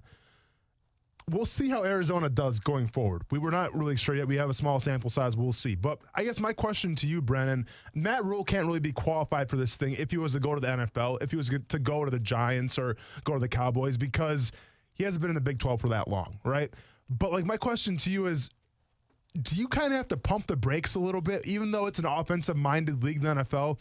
Do you have to pump the brakes on Big 12 coaches just because it is such a different style of playing? Yeah, it's a good call. I think Rule is a little different, though, because they do play defense. Baylor actually played defense this year. And like I said, he was coming from Temple, so he hasn't been in the Big 12 for long. Yeah, but I think that you're Lincoln Riley, do you step back and say, okay, at all these Heisman Trophy guys and this prolific offense, but should he be going to the Dallas Cowboys? Should we be just drooling over Lincoln Riley? Well, maybe you'd say no to that, but the answer is, well, why was everybody over Cliff Kingsbury? He didn't even have a winning record at Texas Tech, and he got an NFL job. Sure. So in that comparison, I would say, yeah, I'd be drooling all over Lincoln Riley too. So I don't really put on the coaches. To spin your conversation, the one I always talk about is the quarterbacks. Yeah. And I take Big 12 quarterbacks with a little bit of a grain of salt. It's like, prove it to me. Now, Baker Mayfield looked like he was going to be the guy. Sure. Hasn't the last couple of years. The one guy that's really changed that, and there's probably more now, but Patrick Mahomes is definitely the outlier there. He is. But if you go back and look at Big 12 quarterbacks as a whole, and we've had this discussion before, it's not great. From the Sam Bradfords of the world, Robert Griffins. To the Robert Griffin. Again, there are moments. There are, but, even think about the great quarterbacks in the league right now. Right? Drew Brees was Purdue guy. Sure. Right? Aaron Rodgers, Cal. Aaron Rodgers is a Cal guy. There's Tom Brady, Big Ten. Big Ten, Tom Brady. But even for a long time, great quarterbacks came from these small schools. Yeah. That hardly people, Tony Romo, where's Eastern Illinois or something like that. Yep. So, I think I might have just said great quarterbacks and Tony Romo. That might have been a little bit of a stretch. But you get my point. I got your point. So I just don't, this new style of Big 12 that we've seen over the last decade where they opened everything up, and they do it to a degree in the Pac-12, I think, too, but there's contrasting styles in the Pac-12. You got Utah, Stanford has been a pro-style team. Like Gardner Minshew is in that kind of the boat, right? And then you have Washington State, who looks like they belong in the Big 12. Sure, right? Correct, yes. So you have a little bit more of a mix. In the Big 12, it's a track meet every time. And I don't know if it translates from a coaching standpoint. I just don't know. I don't think it translates well as a quarterback thing. And I always have question marks about Big 12 quarterbacks, right or wrong. Yeah. I just usually have a question mark about that. And history has shown that it hasn't been great coming out of the Big 12. Well, one last question for you with the college football season. This is more related to the Rose Bowl. And listen, I think you and I both agree the Jacksonville Jaguars, they don't need a quarterback right now, right? But here's the thing.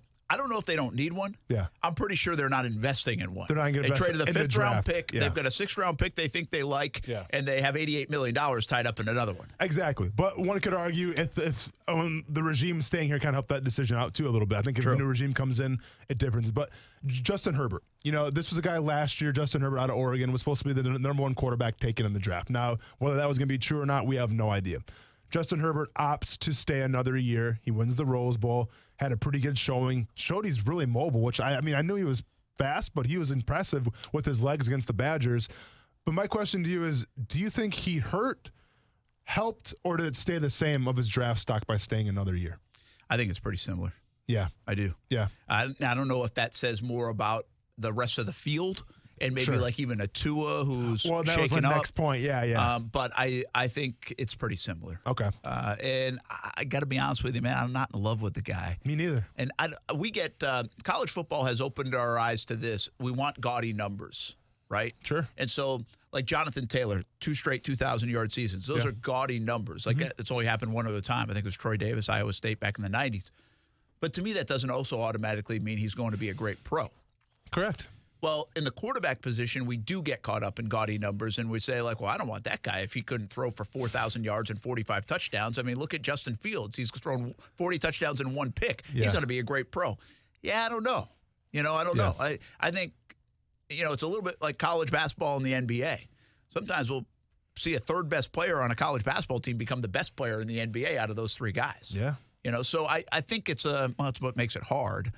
But I've probably fallen to the trap on Herbert. I'm like, I didn't watch him every game, but I kind of expected more from him. Yeah. When I watch him, the eye test is like, it looks pretty average. Sure. But does his game, does his smarts, does his ability to read, all those things, read defenses? Yeah. Do all those add up? IQ. Do they add up better in the NFL? And his mobility, even though he's not like lightning fast, but he can move a bit, does his skill set add up better to the NFL when he's surrounded with a lot of good players and that style of offense? Maybe it does. Sure. I'm just telling you, it's hard for me to buy into it, but I also don't think his stock really changed much. All right, the conversation I wanted to get to. The targeting, this is something that's bothered me for a while. The targeting, I have no problem with targeting, trying to clean up the game. But this is the Shaun Wade play over the weekend. And he hits Lawrence, and it's a huge play in the game. And you know what? I'm not debating the play in the game. He should have been flagged. It should have been a first down. It should have changed the momentum of the game. My debate is he should not be ejected from the game. Especially when Trevor Lawrence lowers his head. Well, you know what? I really think what they're trying to do is say they want to get this out of the game. Understood. I get what you're saying. You've been doing it for 3 years, and I can't even hear coaches arguing about it because I think they've been mandated not to try to take it out of the game. Understand player safety. I think it should be first and foremost. I also believe they don't want to put it into the officials' hands to say, I want you to judge this. Was it malicious or not? They don't want to do that. But my belief is let common sense rule the day. And I think 9 out of 10 times we can tell what malicious intent is and what it's not. And if you get it right wrong the one time, well, then so be it. But I just hate the idea that a guy that's going in for a sack and maybe doesn't lead with his shoulder instead, but hits with the crown of his helmet, and also that player ducks and it's a moving target, but there's no malicious intent. He's just trying to make a football play. He's gone for the game.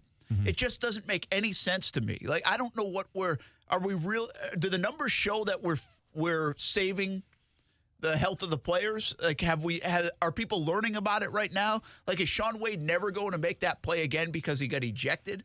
Maybe that's true. Yeah. I don't know, but I haven't seen enough evidence to say that. And I think some of the stupidity of the logic here is just ejecting these guys from a game. It doesn't add up. I think they should get 2 personal fouls or unsportsmanlike, and if it's a second one, you're out. Yeah.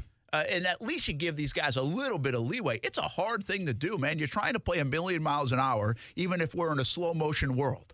So I hate it. I just absolutely hate it. I think it's the dumbest rule in sports, the way they police it. Again, not the targeting call in 15 yards. I'm talking about the automatic ejection is the dumbest rule in sports we have going right now. And, when we refer to that one targeting call that you're talking about, and that guy's from Jacksonville, right? The guy when you refer to that targeting call, like, if you go in the rule book and you see what it stated, technically, okay, you could call it targeting. But I guess here's my issue with it.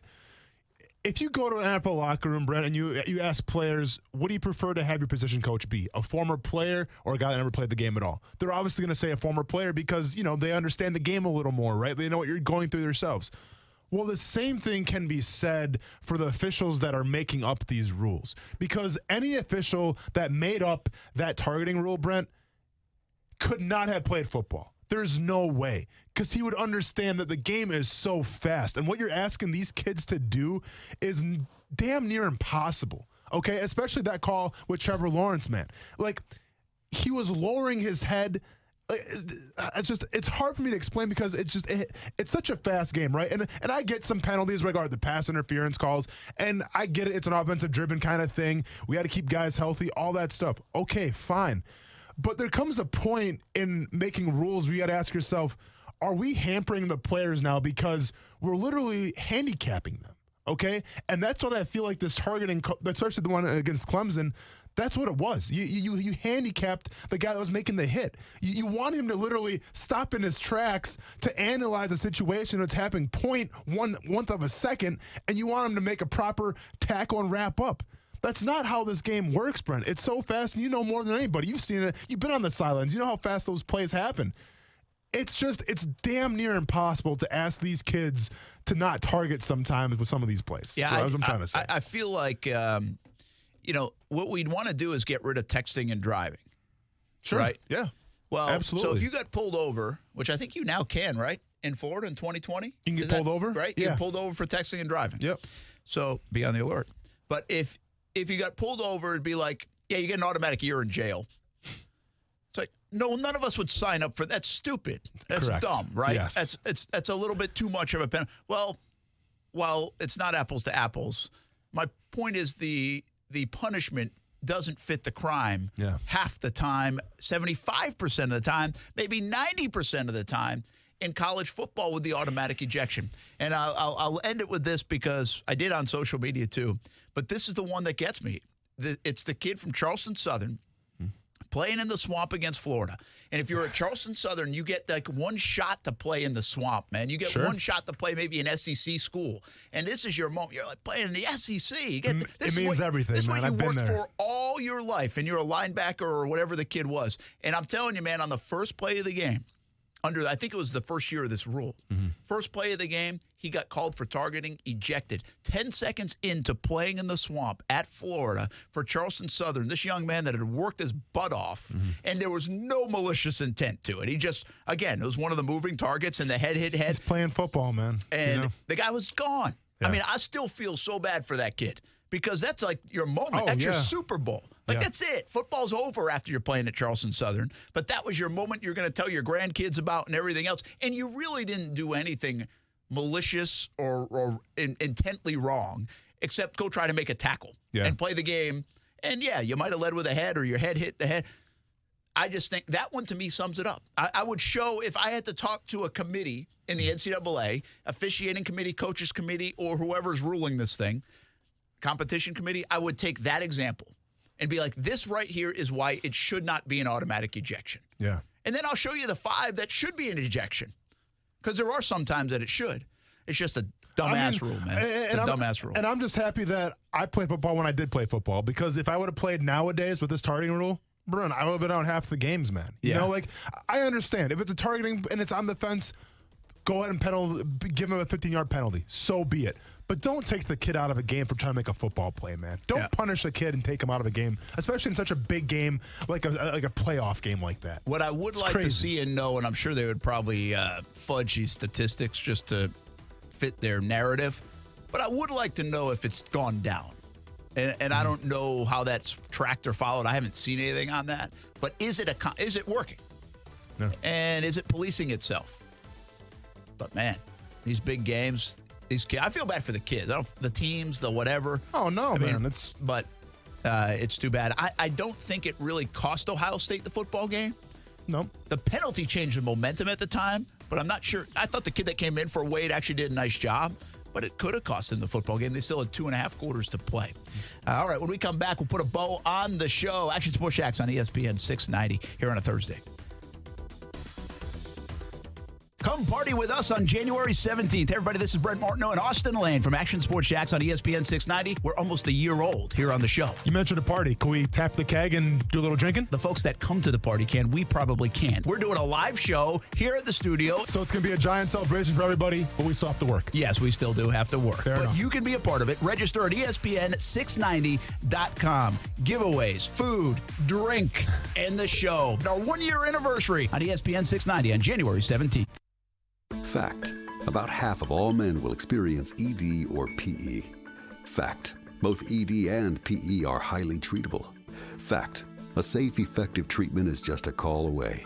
At Prime Men's Medical Center, our highly skilled doctors guarantee results on your first visit, or there's no charge. Listen to a specialist in men's health. I'm Dr. Rabinsky. If Viagra, Cialis, or Levitra have let you down, the treatments at Prime Men's Medical Center work immediately, regardless of your age or medical history. You'll receive custom blended medications designed just for you. They're safe and effective with no pain and no surgery. Patients are lasting 30, 60, 90 minutes or longer. And best of all, the treatments are affordable. Men, if you want to last longer in the bedroom, schedule a private consultation with the experienced physicians at Prime Men's Medical Center. 904-206-8105. 904-206-8105. That's 904-206-8105. Eggnog in the carpet? Wine on the sofa? Dingy looking tile and grout? No problem. Call Zero Res. Zero Res technicians are cleaning freaks. Over 2,600 Google reviews with a 4.9 stars. Zero Res spelled forward or backwards, it's the right way to clean. Our amazing team at CGC Water Treatment wants to wish you a joyous holiday season and a happy new year. We're grateful for the Jacksonville community and look forward to serving all your water needs in 2020. Visit cgcwater.com and discover the Connecticut difference. CGC Water Treatment, your local independent Connecticut dealer. Bold City Heating and Air wants to wish you and your family a wonderful holiday season and a happy new year. Also, a special thanks to the Jacksonville community for making 2019 a great year. Whether you're hot or cold in 2020, we can take care of all your HVAC needs. Be bold in 2020 with Bold City Heating and Air. BoldCityAC.com. Men, are the effects of hypertension, diabetes, or prostate cancer preventing you from having a satisfying love life? In just one visit, the doctors at Prime Men's Medical Center can help you overcome ED or PE to regain your confidence and have you last longer in the bedroom. Name brand pills don't work for many men and can have serious side effects. The highly skilled physicians at Prime Men's Medical Center provide custom blended medications that are safe, effective, and work immediately, regardless of your medical history or age. You'll see results on your first visit, guaranteed, or your consultation is free. So if you have problems in the bedroom, call now for a private consultation. One call, one visit, one simple solution to regain your love life. Call Prime Men's Medical Center now at 904-206-8105. 904-206-8105. That's 904-206-8105. Trust, tradition, and quality. A winning combination to feel good about your home. Sometimes it's just that time to replace your roof. Or maybe you need to fix your roof after a recent storm. Hey, everybody, it's Brent Martin of Action Sports Jacks. And there are so many roofing companies in the area. But which one can you trust? Let me tell you about my friends at Jack C. Wilson Roofing Company. Trust a family-owned business with owners that grew up right here in Jacksonville. Talk to the owners directly. Get free estimates. And you can trust Jack C. Wilson Roofing to walk you through each step of the process. Tradition? Jack C. Wilson is a name you know. The longest-standing roofing company in Northeast Florida. They have been repairing and replacing asphalt shingle roofs since 1946. How about quality? A roof you will tell your neighbors about. Quality from start to finish, shingle by shingle. You can request a free estimate at jackcwilsonroofing.com. It's the first name in Jacksonville roofing. And make sure you let them know Brent Martineau sent you. Hey, it's Coos from Action Sports Jacks on ESPN 690. Now, I know there's a ton of ways you can listen to the show, but did you know one of the ways is through a smart speaker? Yes, the Google Home, the Amazon Alexa. It's pretty easy to do. Just tell either of them to play ESPN 690. Try it out weekdays from 3 to 6 p.m., and you can listen to Action Sports Jacks. Now, back to Action Sports Jacks on ESPN 690 and in the iHeartRadio app. I give Gardner a ton of credit for what he did, where he came from, how he handled his business. He got thrust in there week one. It's hard enough for a starting quarterback or a first-round quarterback to take all the reps, and this is a young man that didn't get very many reps in the preseason, and he ends up having to go in Kansas City game, and the rest of it, he won more games than any other rookie quarterback, and statistically in less games, put himself in contention of Offensive Rookie of the Year. I think everybody in this room would agree with that.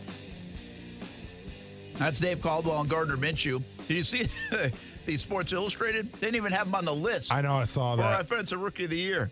I know it's just like a panel of 9 guys, but it just goes to show you they're not watching the Jacksonville Jaguars play football. No, they're not, but that means you're not doing your job. There's 32 freaking NFL teams. If you don't know Gardner Minshew after his story in the first 2 months of the year alone, and you're not even putting him on a list, well, then you shouldn't be doing your job. Then don't vote. Yeah. That's the problem with voting stuff sometimes, is you just don't know what you're talking about. Yeah. Then don't do it. Because, again, if you want to have Josh Jacobs, Kyler Murray in that conversation, you feel like they're more deserving, that's one thing.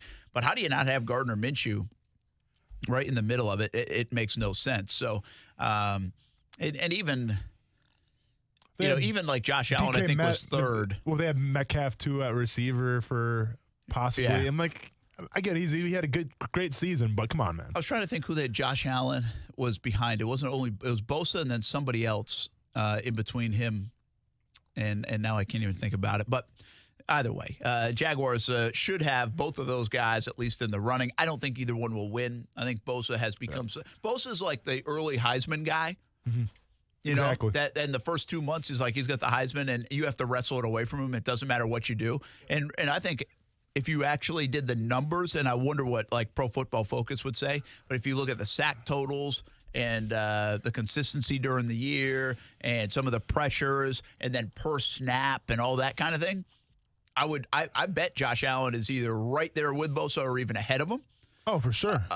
But again, I mean, Bosa's played on a big stage, and he's made some big plays. If Joey Bosa wins defensive rookie of the year. Nick Bosa, right? Or is it Joey? I'm sorry, Nick Bosa. Did I say Joey? Yeah, Nick Bosa. If Nick Bosa wins defensive rookie of the year, not only did I say Joey, but then I tried to put him on offense. But as defensive rookie of the year, I'm not going to sit here and argue that he didn't deserve it. Mm-hmm. I just think the funny thing about it is there's this huge gap between him and everybody else, and that's not the case. Sure. I mean, Josh Allen should be considered for it. He had that good of a season. It's at the end of the day, though, let's be honest here, Brent. The 49ers are the one seed in the NFC, and that should matter to a degree. And they have the record, and I think it should matter, too. Now, do I think it's maybe a little overblown from records? Possibly. Maybe that's why Gardner Minshew isn't in that list, whatever the reason be, but... Yeah, but the only problem with that is Kyler Murray was 5 wins and the Raiders had 7, so it's not much difference. And that's a good point. But I'm saying if you're comparing Josh Allen to Nick Bosa, sure, I'm sure if you look like, stat to stat to stat, their numbers are very comparable. Well, then the one that's going to put Bosa over, obviously, is the record. Well, there is wrong, or indifferent. There is even, I think in that voting, they did like an MVP, a defensive MVP or something. Or defensive player of the year. Yeah. And Bosa was I think 3rd or 4th. That's how much people are talking about Bosa and think of Bosa. And sometimes almost the legend becomes bigger than the game. Now, fair question. If there we go again, Nick Bosa isn't on San Francisco, do you feel like they're the number 1 seed in the NFC? Oh, they absolutely are. I mean, you do? Wait, See, I don't know if I would say that. Wait, so if you take Bosa off the 49ers, are they the number 1 seed? See, I think he did impact games to that point. Oh, I mean, I forgot. Well, there's so many primetime games, and this is kind of the point, too, right? Where he became kind of a household name because people got to watch him play pretty much every Monday or every Sunday night. That's where it's not small-town Jacksonville as much as it is good Jacksonville. Get on some of the national broadcasts. If you were better year after year, you'd be on there. Not because you're small town. Exactly. As much as you'd be better. People want to watch you. And that has a lot to do with it because, like, Calais Campbell going on the Pro Bowl. Well, the Thursday night game, guess what? Dude balled out a little bit, and people got to, see who Calais Campbell was. I think people know Yannick Ngakoue, but not really across the board as well as they should. Sure. Because of that. Yeah, so to be fair, do I think the 49ers are still in the 1 spot? I mean, you have arguments both sides, Brent, but honestly, with the way that defense is playing, as many pieces that they have, I think they find ways to win. So, yes, I think they would still be there if Bosa got hurt or something like that. That's interesting. I mean, I really don't. I think he has made them, it's like Darius Leonard last year for the Colts. Yeah. Without him, I don't think they have that kind of season. Like, he changed games for them. Sure. I think Bosa added to a lot of good players. Yeah. I think he helped change games. People game planned a little bit differently. I guess I just think of Bosa because they would sub him in, right? Because they rotate guys. So I see the other guys that they have behind them, like D4 and everything. When D4's healthy, I feel like they're okay. But I see where you're coming from. It's interesting though. Like if Josh Allen wasn't here, did the Jags win less than 6 games? Maybe not. Yeah. I don't know. It's hard to say. Yeah, it's tough. I mean, honestly, Josh Allen, I think, but you know what? Without Calais Campbell, I think they would win less than 6 games. But let's be fair, though. I think defenses even had a game plan against Josh Allen a little bit, so that helped them out in the long run. Yeah. All right, that's going to do it for a Thursday. Show number 1 of 2020 in the books. Jaguars All Access coming up. Mellow Mushroom and Avondale, our final one. Hope you can join us. If not, check it out on Fox 30, which will include my sit-down with Calais Campbell. Play a little bit of that tomorrow on the show as well. Have a good night, everybody. We'll see you on TV.